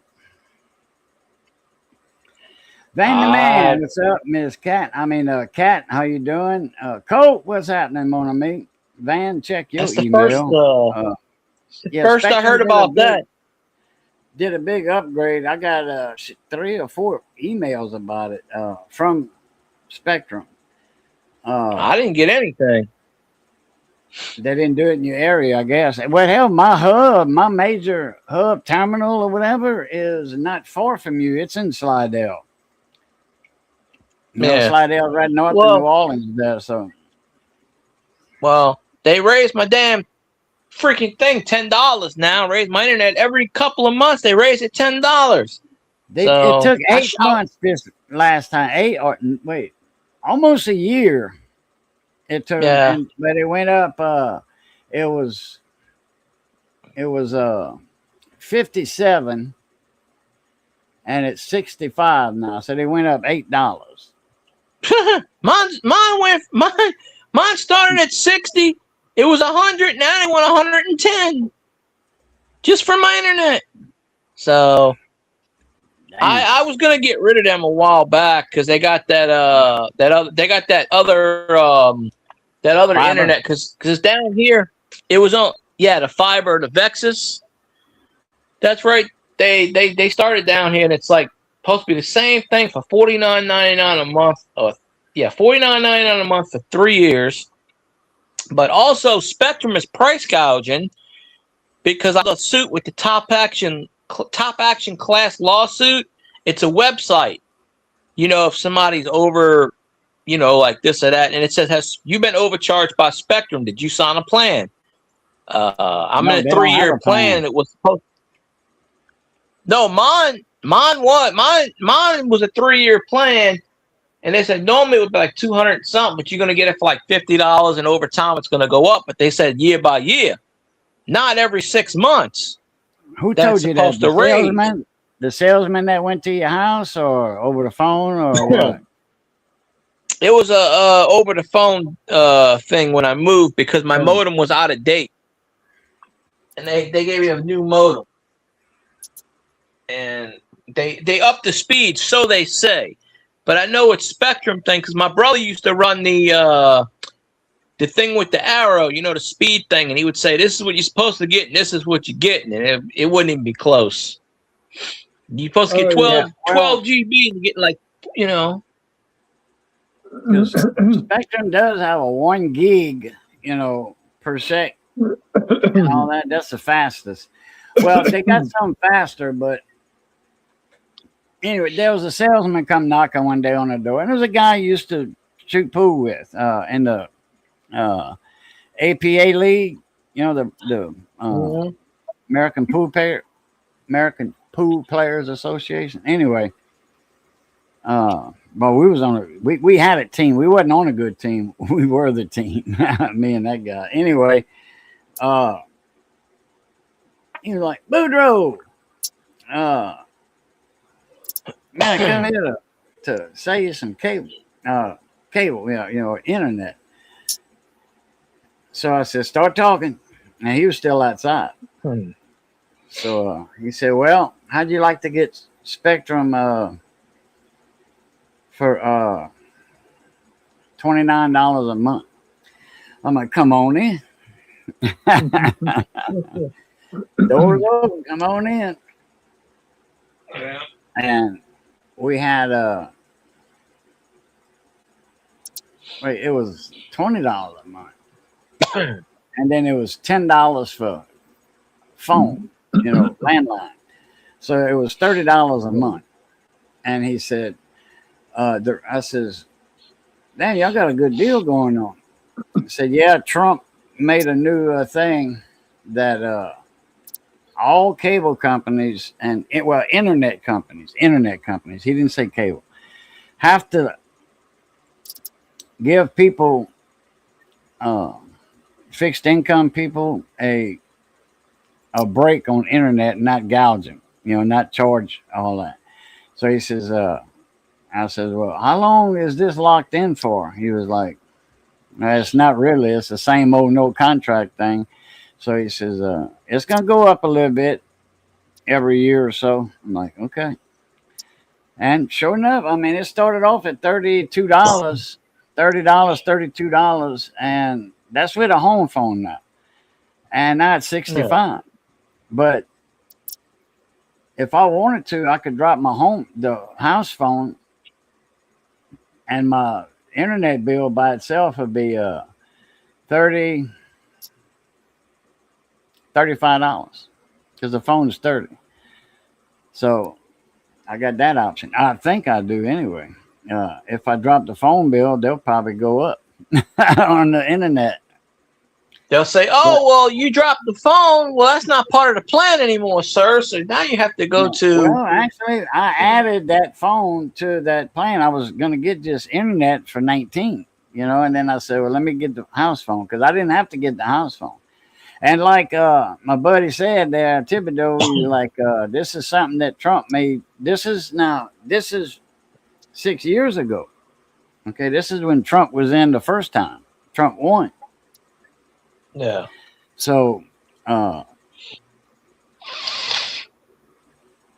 he had that all them internet companies, they had to have a lower price for limited, if you could prove fixed income or whatever, or no income. Somebody else pay the bill for you. So anyhow, I know nobody talk, we don't talk politics nowhere, but this is not politics. This is cable. Internet. It just so happens there was a person in office that made it affordable. Yes. Compared to the what's that, man? Go ahead. I was going to tell Cajun what's been going on. It's been a long week with our family. Mom and Dad flew up last Tuesday to North Carolina for little Valerie's 3rd birthday. And they get there, and the first thing that happens to my dad at the car rental place, he falls down, bangs his knee up. At the where? The rental place? Yeah, at the car rental place at the airport in South Carolina, North Carolina. So, here's what's going on though. See, they got lost twice using GPS. Oh, I don't know. Use GPS. Google Maps. No. My dad has fallen a total of 3 times. The 3rd time was Saturday morning. Mom found him unconscious on the bathroom floor. And he's upstairs. He couldn't get up. Nobody could pick him up. So he called 911. They had taken him to the hospital. Mom started coughing, so while the medics were there, they looked at her and said, "You need to go too." So Mom ended up with pneumonia. Dad, they don't know what's going on. First, they thought he might have had a mini stroke, which would have caused him to fall down. But the CT scan came back normal. His Parkinson's got worse. And right now he cannot see. Yeah, he's got Parkinson's real bad. Get the hell out of North Carolina. That's what I said. North Carolina got toxic water, air, or something. My mom got discharged today. Christy and her husband flew back Saturday. She turned around and flew back up Sunday morning. Don't know what's going to happen with my dad. They want to keep him up there for 2 weeks for rehabilitation. They really can't afford that. They want to come home and do the stuff here. So that's what they're going to work on. See about that tomorrow. Her brother may be flying up there Friday, so Chrissy can come back here because she's got stuff to do with her church and all coming up. So it's not a good situation right now. That's right, Kat. But Dad's about to be 82 in July. I'm just turning 82 the day after Christmas. And then me, I worked late yesterday, and today I got home a little late because I wanted to go visit some friends of ours, let them know what was going on. And I've been telling them on the phone. I just need somebody to talk to. So it's been a heck of a week with my family. But good thing is last week I got my new storage building in. You got it in? Yeah. Okay. They built it on site, or it was hauled there? They pre-built it and brought it all in and loaded it up and put it all together. They're done within 3 hours. Gotcha. And they put it right behind my carport, which is right where the panel, my panels are. So I'm probably gonna go by Saturday morning if my son remembers to wash his clothes. Pick him up, we're gonna stop by Lowe's. I want to get some primer. I need to prime that wood anyway, and paint all that up. While I'm at it, I'm gonna go ahead and buy a flexible conduit. We're gonna run conduit to the building, and then eventually I'll wire it all up. So that's gonna be fun. And we got to tear down the old shed, so we put the round lawnmower into the new shed. You remember last time you came over here? Remember that insurance office across the street? Yeah. Remember how funky and all that, how that was looking? Somebody cleaned it up? Somebody bought it? It burned down. The insurance place, somebody bought it? Yeah. I mean, they had the sign out there and all that and everything, but man, when you got boards, like this wide on the left side and then like that on the right side, and they nailed up, keep people from breaking in your window, that looks a little tacky, I mean, at least have something in sync, all normal, regular size, I mean, rip some, get some 1x12 shelf wood, ponderosa pine, and rip them all down 1x4s. You get 3 pieces out of one, or 4 pieces actually,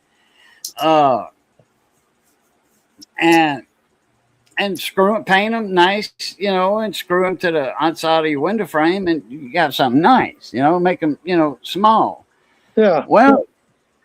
And then he had that tree on top of that house for I don't know how long, a big old sycamore tree from the hurricane that fell on the house in the back that he had wanted to kind of rent to own, kind of like deal. It wasn't rent to own, it was rent to live. You had to put up a new weatherhead for the electricity, all new wires coming in the house, new meter pan, all that, all wire inside, brand new, all plumbing, fix the house up. And then I think he had said something about when you almost finished the house, then you could move into it, which, you can't live in the house if you ain't got no electricity. You can, but the city kind of frowns on that, because they won't hook nothing up until you inspect it. Well, what happens if you rewire it, replumb it, all this, you fix it up, they won't inspect the house because it's something else, Well, anyway, Funk know him. That's his plans. He says, when you just about finish the work, restoring the house, then you can move in a year. You can live there free for a year. Well, wait a minute. Why don't you just pay rent somewhere else in a nice house? It's going to cost you $20,000. To hire an electrician, a plumber, and all that to get all that, then it's going to cost you $20,000. Why not just go rent a house for 5 years for that $20,000? At like $400 a month, and you got a nice place to live for 5 years. The old Pharaoh boy, he's trying to pull one over a lot of people. I don't know how much he sold all that place for. I don't know how much he sold all that for, but I know he wanted, I think, 25 or 30 for the house and the property that the house is on. None of the other property, toward the highway, toward the front. And then there was a tree on top of it. Well, yesterday, it was yesterday, there's a bucket truck parked across the street from me on that property. I knew Farrell sold it. There's a bucket truck, like for what tree companies got, trimming trees, and electric companies, bucket truck, just like that. And but it wasn't electric; it's some name on it, I forget. And they had a dump truck in the front. I said, I think I know what they're gonna be doing. I'm waiting on the excavator to get here with a thumb on it, on the bucket, and just reach in that house and grab it, throw it in the back of that dump truck. That's the best thing to do with that. Unless, like me, being a carpenter, but I can't do it no more. What's up, Wayne? Custom screen printing in the house. Hey, Wayne. If I was able to do anything with that, I mean, that would be a good, nice fixer-upper, that house. Yeah. I know every aspect of building, the wiring, the plumbing, everything. So, but it's a small house, you know. It'd be a good little 1 bedroom, but the other bedroom is like a storage room, you know, storeroom or whatever, or expand the kitchen or expand the bedroom, whatever. Anyway, Well, they this tearing shed it is down. They tearing all this down. They cutting the trees off the property. Big old pecan tree, man, huge, big old pecan tree that oh bears man, pecans. that's They good smoking cut wood. that down. Yeah, you're damn right. Not too much though. It turns your sausage kind of reddish, orangish color. Like in Texas, they smoke with a lot of pecan and mesquite, and it makes Oh sausage yeah, I know that. reddish orangish color. You know, ours is a regular looking smoked sausage down there because we use oak. You know, we use a little bit of pecan too, but not much. I've done oak. I've done pecan. I've done applewood. I've done mesquite. Oh, apple's good too now. Well, you Yeah. can take that bacon, apple smoked bacon. Man, when you cooking that, you walk into somebody's house or you walk into your house, you know, when once it's cooking and you're out there in that fresh air, and then all of a sudden you walk in your house and you smell that apple bacon, smoked bacon cooking. Yeah, it's on now. Well, I got in the mail finally. Guy on Whatnot, kind of expensive, $50 bag of Lincoln cents, banker's bag. $50? Yeah, You mean $50 at a 50 penny a piece? $50? 5,000 pennies? yeah. Wow. That one. I'm not going to do live. That one's going to be videos. Wait, what years? I don't know. I hadn't picked them up. He gets them from his bank. Wait a minute, are they like shield pennies and all that? Or are they like No, it's a banker's bag. It's a banker's bag like out of one of the sorting machines. Okay. You got the machines that's short. Yeah, but I can't talk. Sorry. Sort the coins out by denomination. Well, this is the $50 bag of pennies. It's a banker's bag. Okay. So that came in Saturdays. So what I'm going to do is I'm going to set my spreadsheet up. There should be 100 rows of pennies, and I want to see how many copper I get out of that, how many wheats I get total, how many Canadian cents like I used to do. But I got to reset my sheet up because I lost all that stuff when my hard drive went down. Gotcha. So that's going to be a fun hunt. Yeah. I'm probably do maybe 6 rolls at a time or something per video, or maybe I may do 3 per video. That way the videos won't be that I'd long. like to see what's some sample videos or some shorts, like say 3 rows, 4 rows, or 6 rows. Yeah, that's a good idea. Do 6 rows and go through them, and then not really meticulously look at every coin, like for any kind of little bitty flaws, but like just an average video to see what's kind of in that bag a little bit. Well, I just hope they ain't all after 1982, Right. Which they got some good stuff after 82. They got a lot of good stuff, but I'd like to see some 55 double dies, some 69 S double dies. I don't know. He sells these for $140 plus shipping and handling. And I couldn't pick it up, so I actually slid the box down from underneath the carport to my front door. The box had a tear in it, so I was able to pick it up and drag it into the house. So what I did was I did a short video on it. You'll see it. So what I did is I filmed the box. I took the important information off first. I filmed it.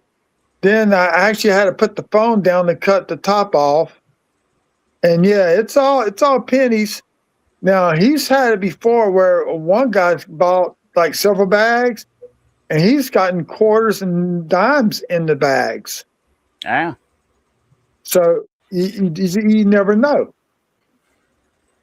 Yeah, but not solid quarters though, and solid dimes. No, the dimes and quarters. Just Yeah, solid. Just dimes and quarters, or no, just a few no, just mixed in? a few, a few Okay. scattered throughout. Right. Sometimes those coins they bounce off in the sorting machines. They bounce around, and they can pop over into it. So how much you paid for the bag? It was $140. Oh, okay. Which, if you think about it, that's almost 3 cents a coin. Yeah. Which is not bad because wheat cents, they sell the wheat cents at about 4 cents a piece in the coin shops.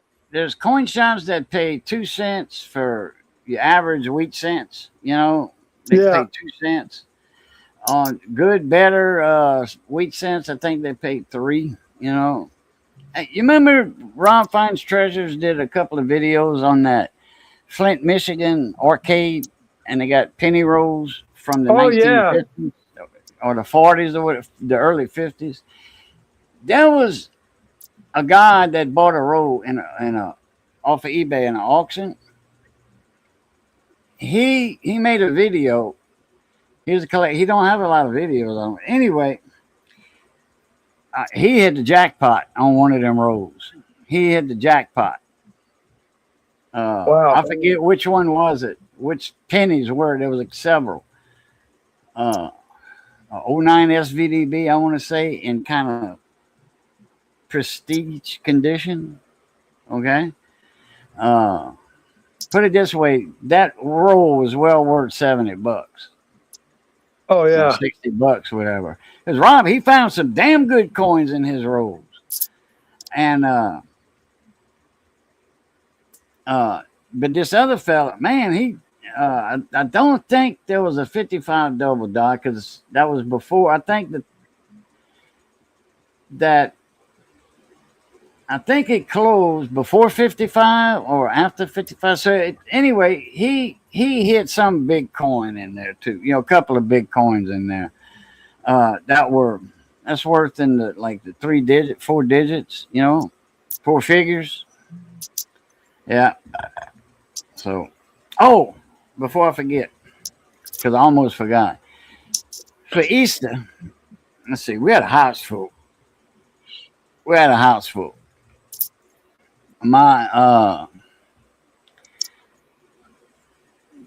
sister-in-law was here, and our great nephew was here. He's 16 now, I think.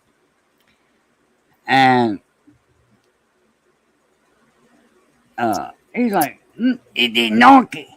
He said, "You know who you look like?" I'm like, "I don't know who I look like."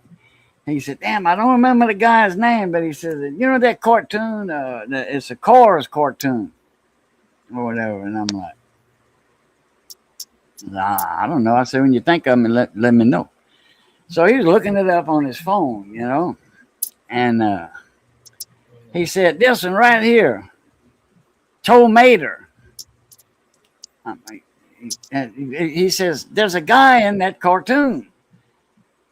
And Larry Cable guy. Finally, he found out. He was like, "Here he is, right here." And he showed me a picture. I said, "That's Larry the Cable Guy. I look like him." He was like, "Damn right. Y'all look like almost brothers at least. Not cousins, but brothers." So I'm like, I had other people tell me that too, that I look like Larry the Cable Guy. And I'm like, I don't think I do.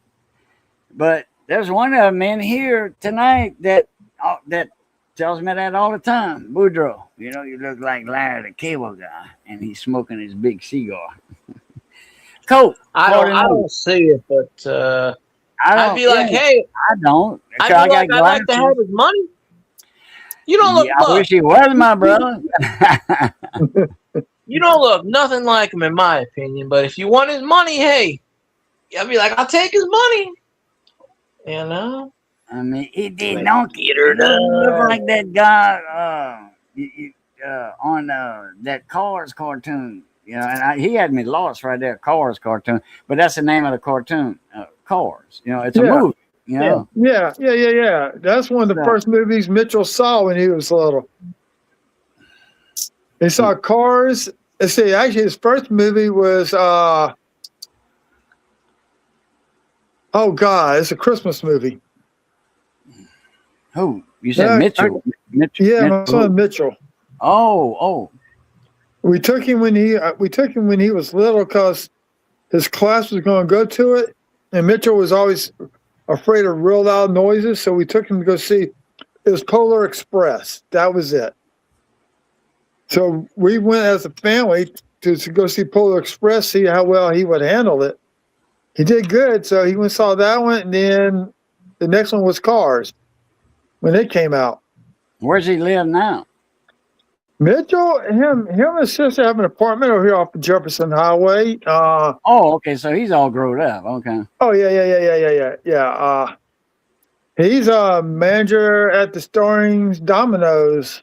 Oh, okay. So Oh, really? yeah. At the one you work for? No. On the weekends? No, he was at that location. He doesn't drive yet. Supposedly this year he's going to get his license. How old is he?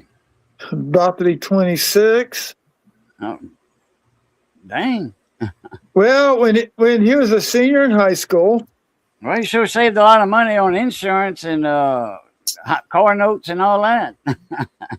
Well, he's trying to work as much as possible so he can get a car. I said, well, if you're going to be paying for it in cash, you better be saving now.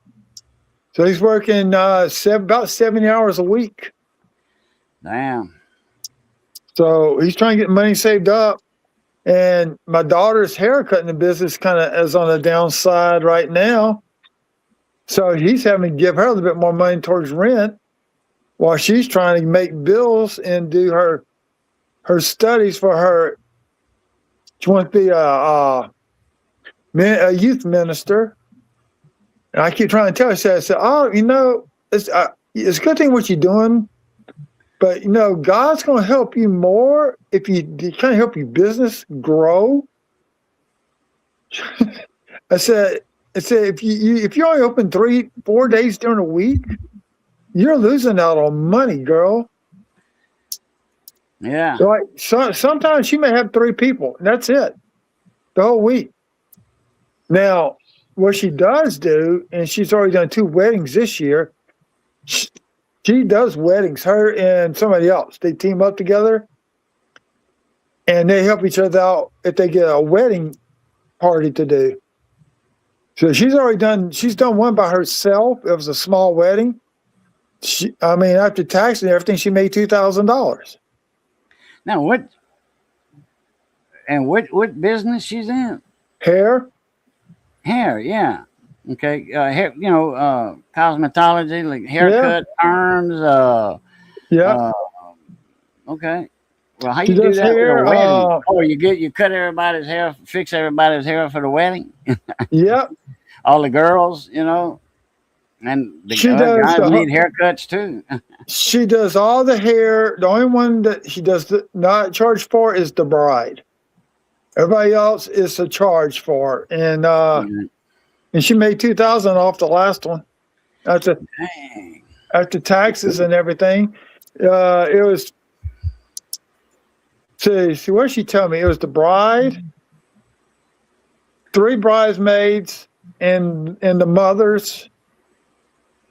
And I think she did, and 1 grandmother. But she was able to do that one by herself. If there's more than 3 bridesmaids and the bride, then she's actually, it's kind of her cousin in a way. That's a whole different story. She'll call her up and they'll team up together and help each other out. So so she'll get she'll pay her like $750. Let's say if it's $4,000, she'll pay Victoria $1,000. No, 25%. That's and the girl does the same thing with her. So they kind of split it out. It works out even. They average about 6 weddings a year. The 3 between the two, I'm doing the scheduling. So it works out.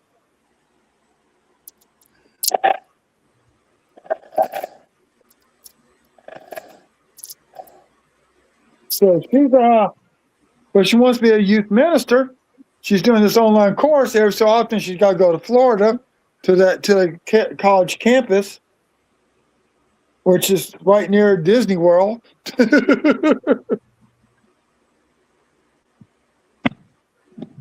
Let's see. I'm getting close to being done with this damn box. No silver yet out of this box. I'm up to 11 boxes. I'm up to 5 silvers. Yeah, 5 silver war nickels. The last one came out of customer wrap nickels. Okay, there, Cat. Oh yeah, Cajun. I don't know if you know this. One of the people on my channel is sending me a OBW roll of 1957 nickels. And send me a roll. I think it's the 2009 formative year nickels. I mean pennies.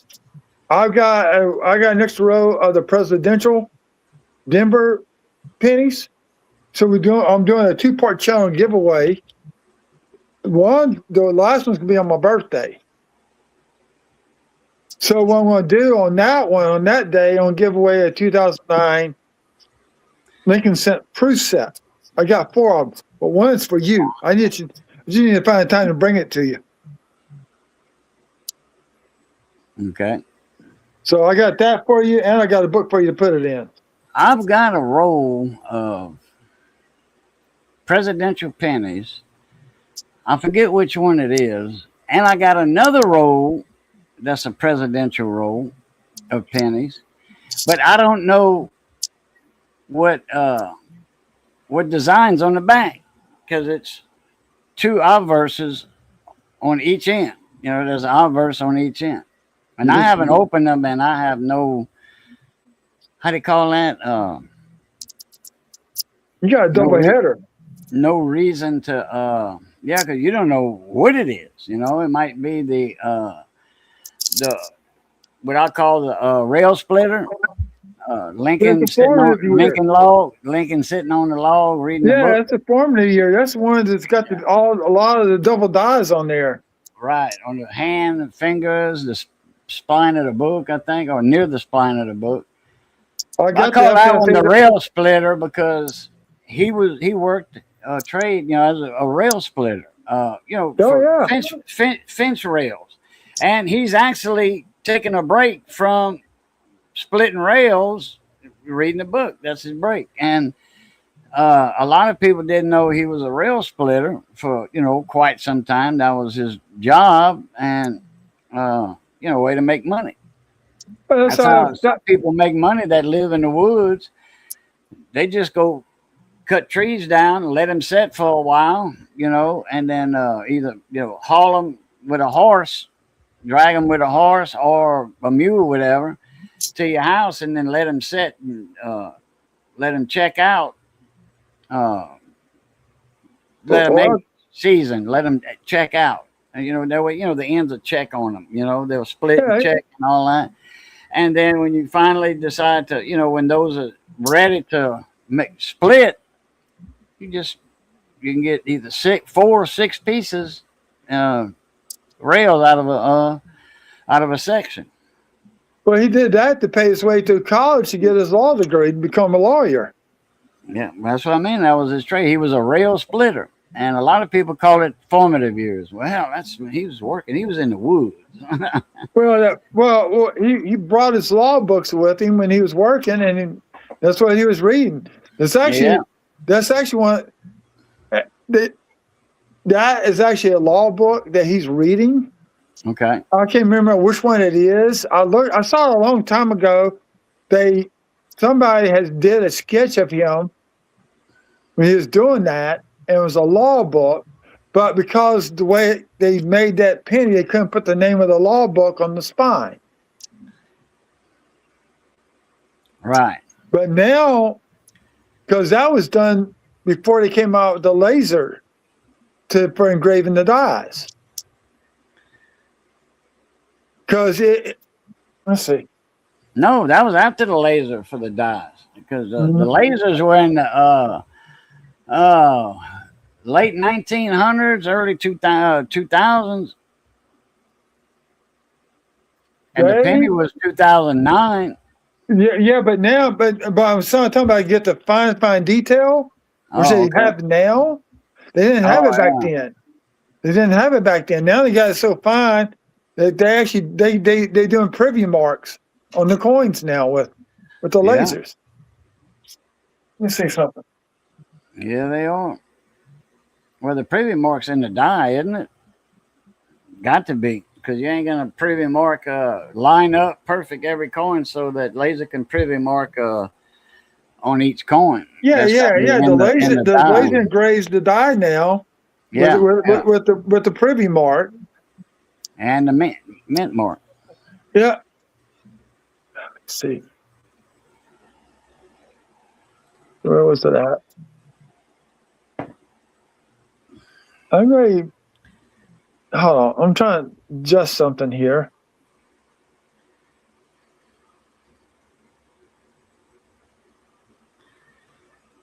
Let's see, adjust the lighting.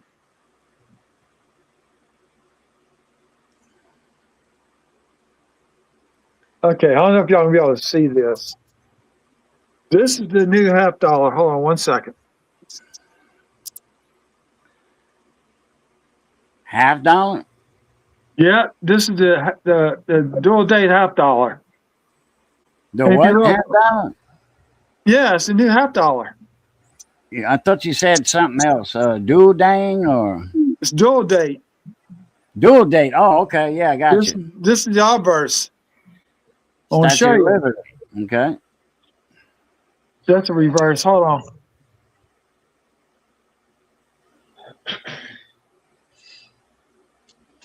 Well, you can see, like right here where I'm pointing at. Yeah. That was laser engraved onto the die. 10 years ago, they couldn't do that. Okay.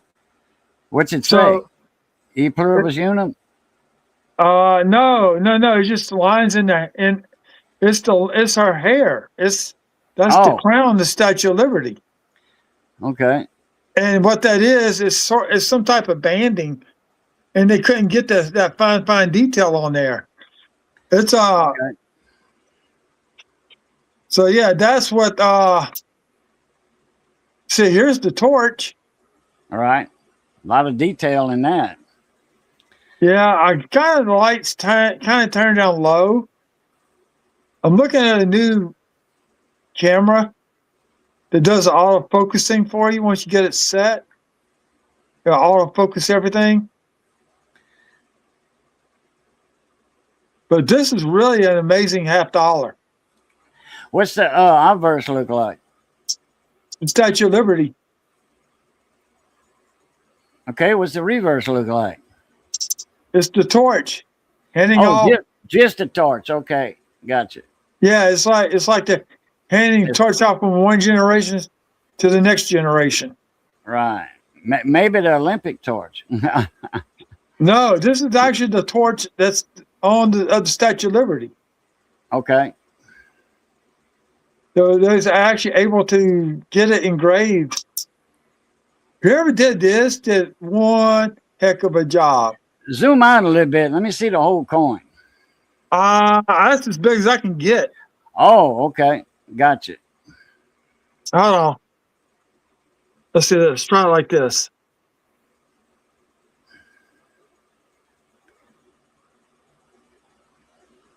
To the left, to the left, to the right, to the right, to the left, to the left. I can't get any big. I don't think I can zoom in on here. That's fine right there. Okay, now flip it over. Oh, a little bit more light. Is that too much light? Oh, I'm trying to adjust the lighting. There we go. Not much glare with the yellow light.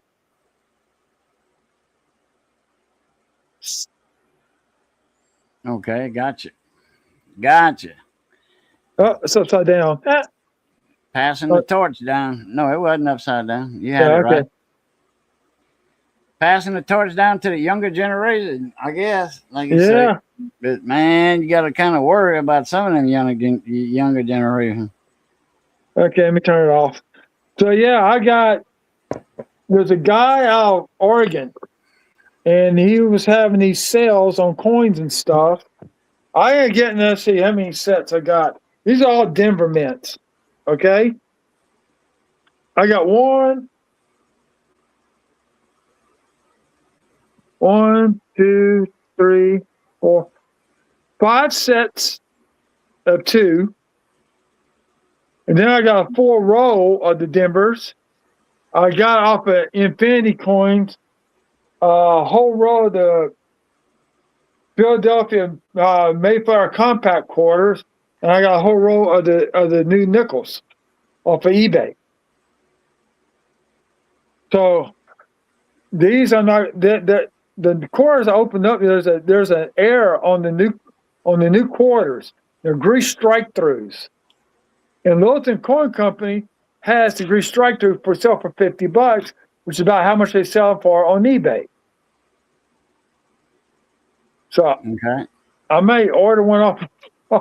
I may order one of those quarters just from them. All right, Apparently, Cat. all in they're finding these in the New England area, Okay.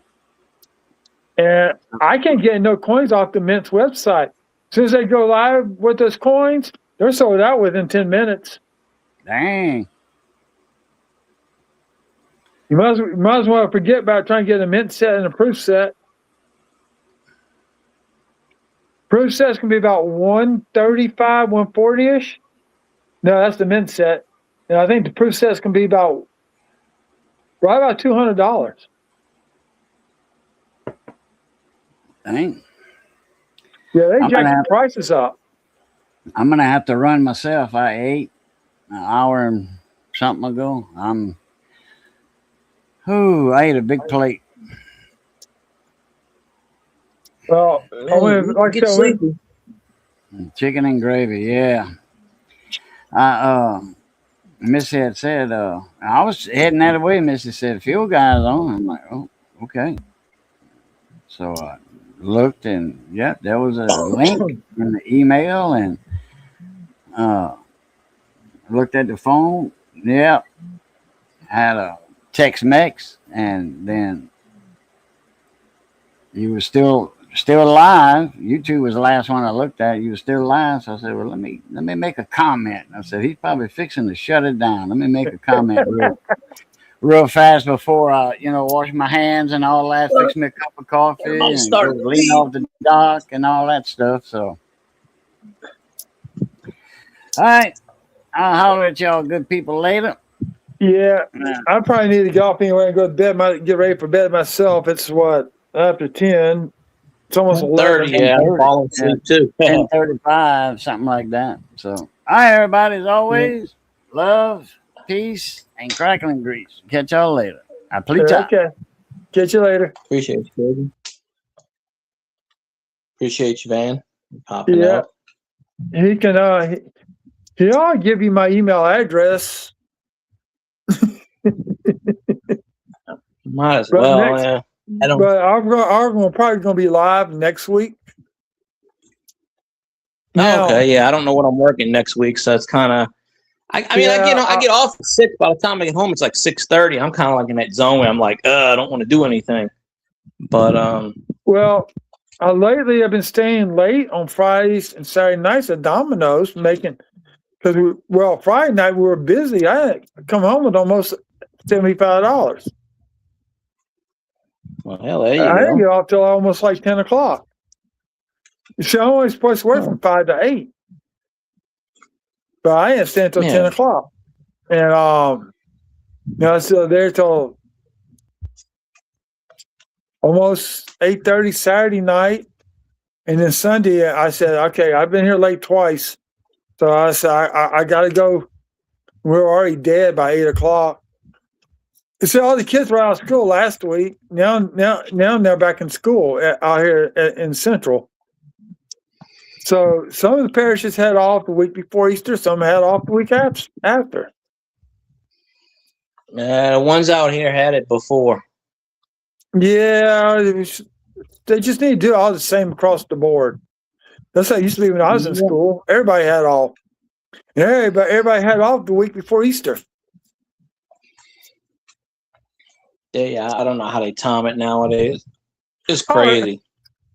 Listen to this. A buddy of mine from high school never went fishing before. He decided he was going to go fishing with some friends of his that he worked with.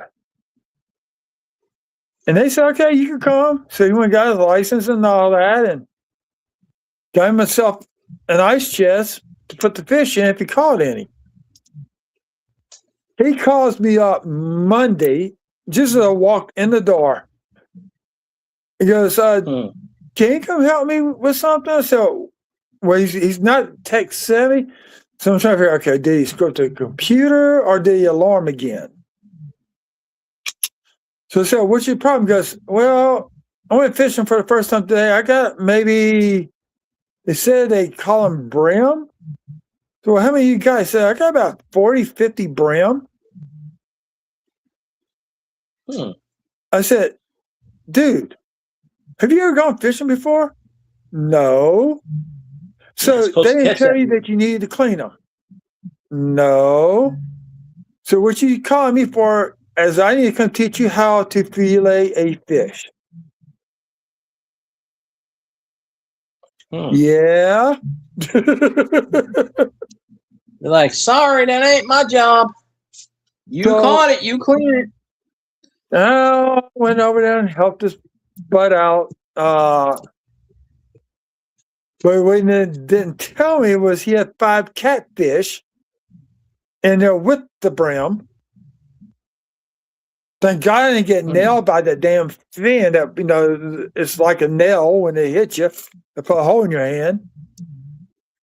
So I had to show him how to skin a catfish. I showed him a couple brim and I made him do it. And plus that, he didn't have a fillet knife. I've got one, so I brought mine. I said, so Sunday, I got to go pick it up. He got caught out of town last night on business. He works for a contracting company where they do estimates on road constructions. And he travels all over the United States. So he's supposed to be back Sunday. So Sunday, I go pick up my fillet knife from him. But I showed him how to gut the fish first. I said, look, fillet knife, you don't even need to do, I said, the gut, you don't even need a fillet knife. Get you a good sharp knife. I showed him exactly where to go in at and where to cut to and stop. You put all the guts out. You do that, if say you need to do this before you leave to come back home. Because your ice is going to melt. You don't want the fish to go bad. You do this, it bleeds the fish out, and you have a better tasting fish. And then I showed him how to pull out all the little bones, the little pin bones. A lot of people want to do that. They'll sit there, fillet the fish, and fry it up. You got to pick the bones out of your mouth. And show them how you take a pair of pliers and pull out the pin bones. And you just keep the fish. Yeah. So I show him how to do that. I show him how to make an egg wash. We fried a few pieces up for him and his family to eat. He's got he had a kid late in life. He's about to be 60 also. He's on his second marriage, and he's got a 10-year-old boy. The second marriage. His first marriage, she didn't want to have kids, and he did not know that she had a hysterectomy before they got married. And he couldn't figure out why she wasn't getting pregnant. He finally found out why, and he divorced her because and because he's got money. So he had a prenup, and that prenup was talking about having kids, that he wanted at least 2 kids, and she signed on the line, but never told him that she had a hysterectomy. So he divorced her. He divorced her on breach of contract. He got no spousal support, no alimony, nothing. So he's got one boy, and I taught him how to do the same thing too. I had him get up there and fillet a fish. My grandpa did that to me. And the knife I got is one of I've never done that because I've never went fishing. Well, I've never done that, so good luck. With me, I wouldn't know how to do it either. I would just cut and say, "Here we go." I figure it out, but now the other way you can cook fish is you cut the head, you gut them, and if you got a descaler, you take the scales off. You can eat the skin. The skin fries up nice and crispy, just like you do salmon fillets. On salmon fillets, the only thing they do is scrape the scales off. They cut the fillets up, leaving the skin intact. You got thin layer of fat. That's what gives the salmon the flavor when you cook it. And you can eat that. You can eat the skin. So I showed him how to do that. It's simple to fillet a fish, but it's best if you do it not in your wife's kitchen sink, because it will smell up the kitchen for a couple of days. So usually you do it outside. When my grandparents lived in Caddo Lake, we just did it right there over the dock, off the dock. Drop in the water, and you watch all the turtles come up and the crawfish come up and start eating the leftovers. So you're not wasting anything. Throw the fish heads in there too. Well, I'll eat that. Now, on some fish, the meat on like the jaw meat and all that is really, really tender. And if you fry it too hot, it will actually literally fry apart. So that's the kind of food you take, you vacuum pack it, you drop it in you season it up, vacuum pack it, and you drop it in like a bag of water, hot boiling water or something, and you'll cook it that route, and you cut open the packet and it stays whole. It's ceviche, is cooking in water. But yeah, the jaw meat on some fish is tuna is really excellent. The jaw meat they don't do it in Japan, but here in the States, they use it in sushi in the restaurants here stateside. Well, I've had it fried before at El Tailgate. Well, I want to get Dolph. Thank you for letting me come on up, and look for me. I should be on next week. God willing, the river don't rise. Well, hopefully it doesn't. Yeah, I need 2 more proof sets, and then I have all the presidential proof coins. So I'm looking out for those. Nobody in town can get them, and can't even get them on Whatnot or on eBay. The two years that I need. So I got both shops looking out for them for me. No, you'll get them somehow. Oh, there's going to be one more presidential coin coming out next year. Jimmy Carter. Oh. I thought they were done with all the quarters. Well, maybe not. I mean, dollars. No, not the quarters. The dollar. I'm sorry, the That's dollar. That's what I meant. Yeah, dollar. Yeah, I thought they did them all. They slated for 40 coins only, and he's the last one. So, but Trump is trying to get them to change that policy for every president. So it wouldn't be like they have to be mint one every year. It could be 2 years after a president dies. Is that they can print? They can make the coins. So like for Trump, he'll have two. He'll have one for the first term and one for the second term. There's only one other president. I want to say it's is it Harding or Coolidge? There's one president that's got. There's one other president that it's got a split presidential. Grover Cleveland. Yeah, Cleveland. So he's the only one that's got two different coins in the book. Yeah. But Trump thinks it needs to include Clinton.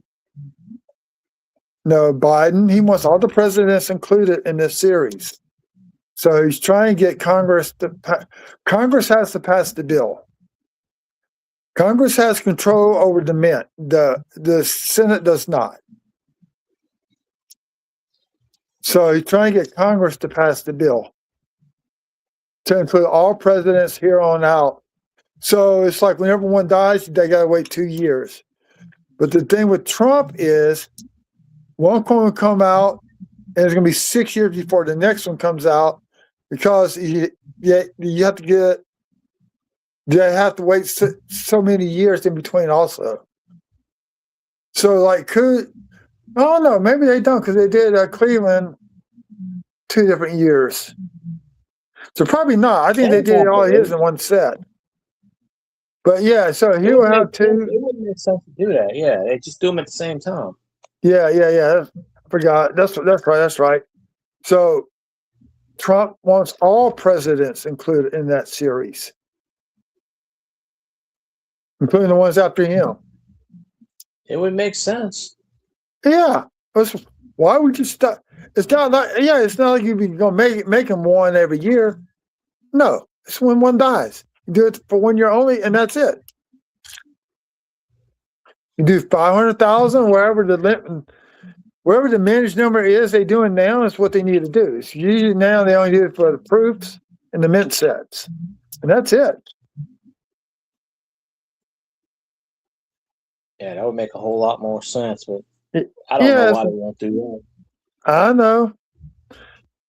Well, I just finished off this roll. I got 9 rolls left for tomorrow night to do, and we got some dimes. Tomorrow's truck washing. Because I don't know when my ride loan's coming along this month. I got to do a ride loan with our area manager. So I have to have my truck cleaned and all that. So every week, every Thursday, I go wash my truck at the car wash. I got lucky last weekend when I did that. There's an extra $4 and quarters sitting on the shelf. So I made I made $2. I cashed in a $20 bill, get my quarters, and separated all the eagles out. I then go put my quarters in a stack of quarters, so I grabbed those. Hey, it's free money. It works. Yeah. So let me get off. So I'll catch you later, and I should be on. Hopefully, I'll be on Friday night and Saturday night. I forgot about selling coins Saturday's commission-free weekend. So once again, I'm missing out on that and selling coins and whatnot. So I got dimes here, the back check for die chips and stuff. I actually found one with a rim cut on it. Just a little bit erased part along the top of the rim.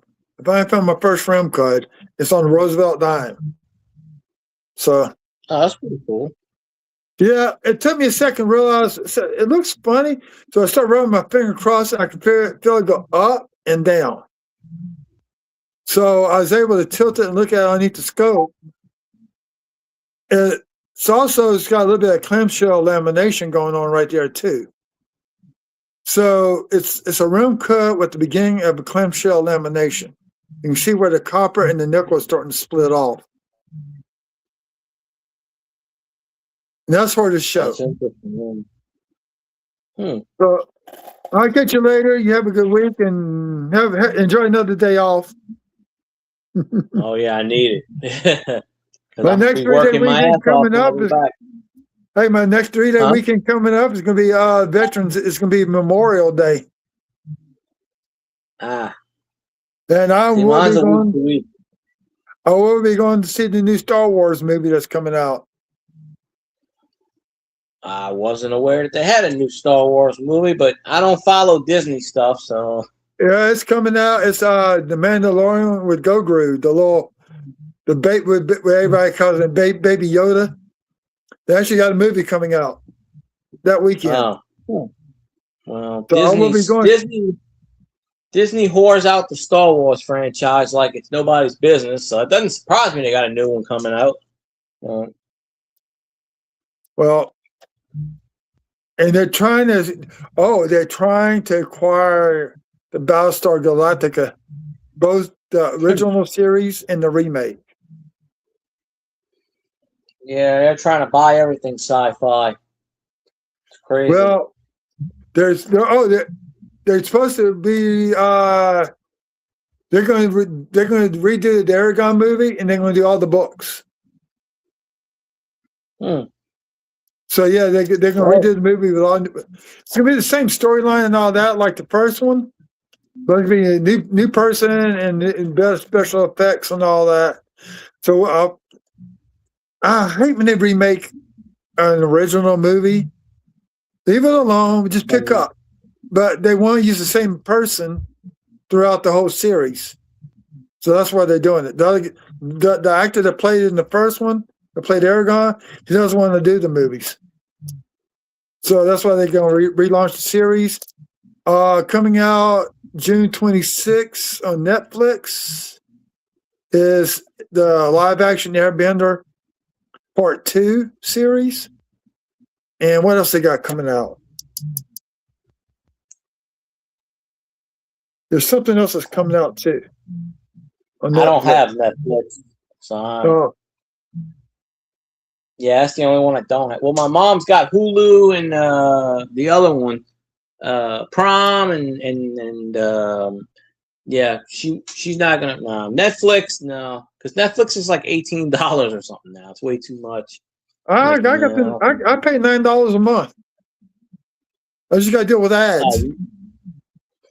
Oh, you must have it locked in, because down here they want like 18 something. Like, no, but I'm not paying for that stuff anyway. I got a lot of free channels. I don't need any of that stuff. Yeah, I watch a lot of stuff on Pluto TV and what's the other one?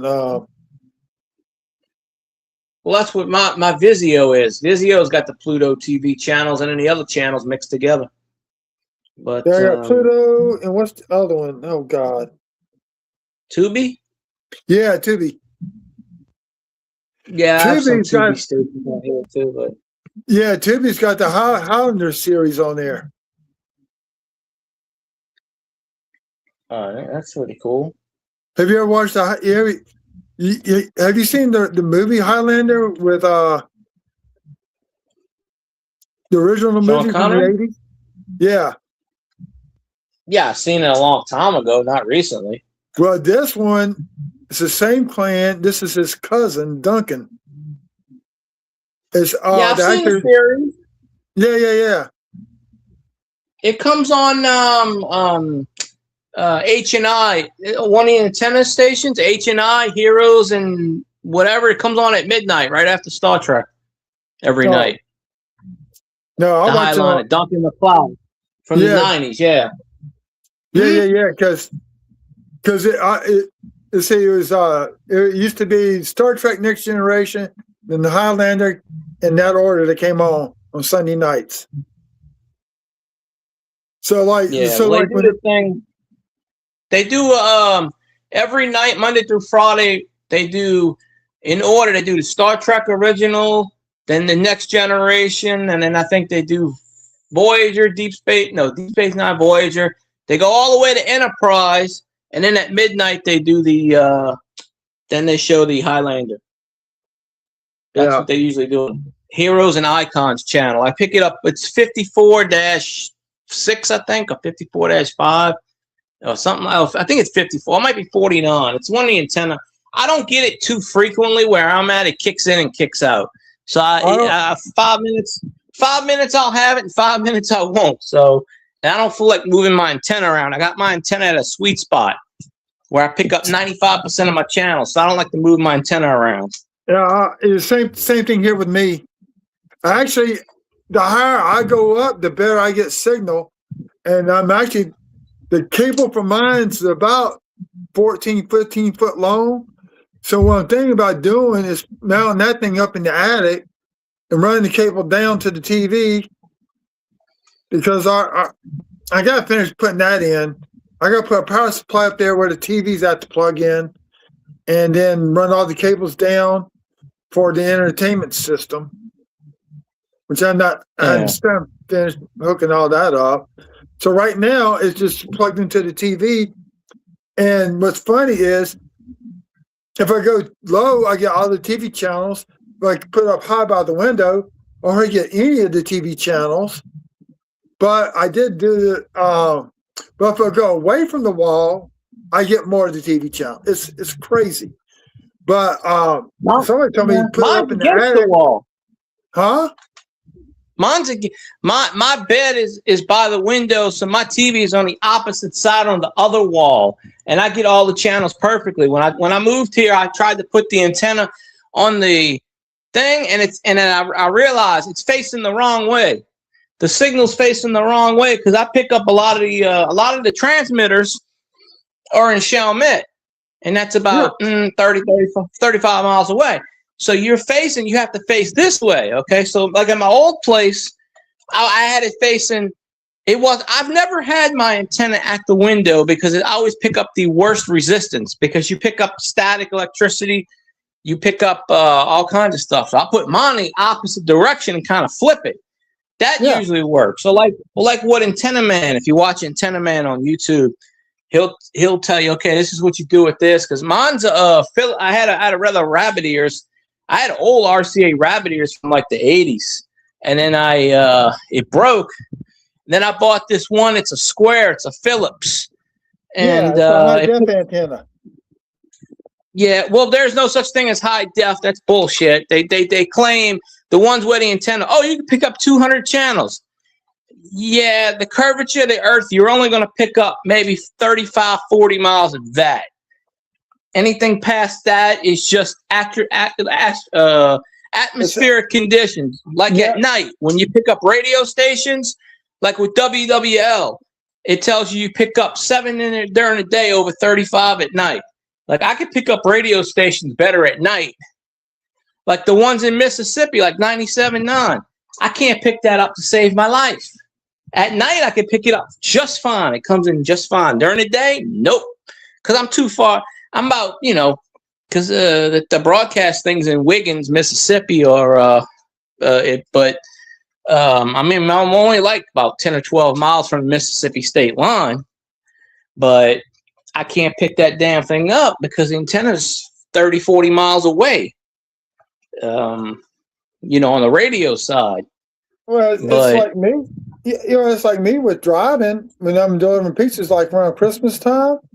They do a display out in Central on the corner at the main intersection, and so you tune to a certain channel, and as long as you're right by that display, you can listen to the music for the light display. But as soon as you get a half a mile away from it, I start picking up radio stations out of Birmingham, Alabama. Really? Yeah. How the hell does that happen? I don't know. That's a good couple hundred miles. Yeah. But look, man, I need to get off and go get ready for bed. I got to take my shower and all that, take my meds. Yeah, go ahead. I'm jumping off too. Yeah, so I'll catch you another night. All right, appreciate you for popping up. Okay, talk to you later. All right, have a good one. All right, folks, I don't think there's anybody left. It says 2 in here, but there we go. I wanted to do an hour, but hey, I had to StreamYard, so I kept on going. So, I saw Cat left. Sorry, Cat, I was talking. I forgot to say bye to you. So bye, Cat. Anybody else is in the chat? Bye. I'm going to end the stream. Thanks for watching. And I'll see y'all next time. Probably tomorrow night. Bye now. Have a good night.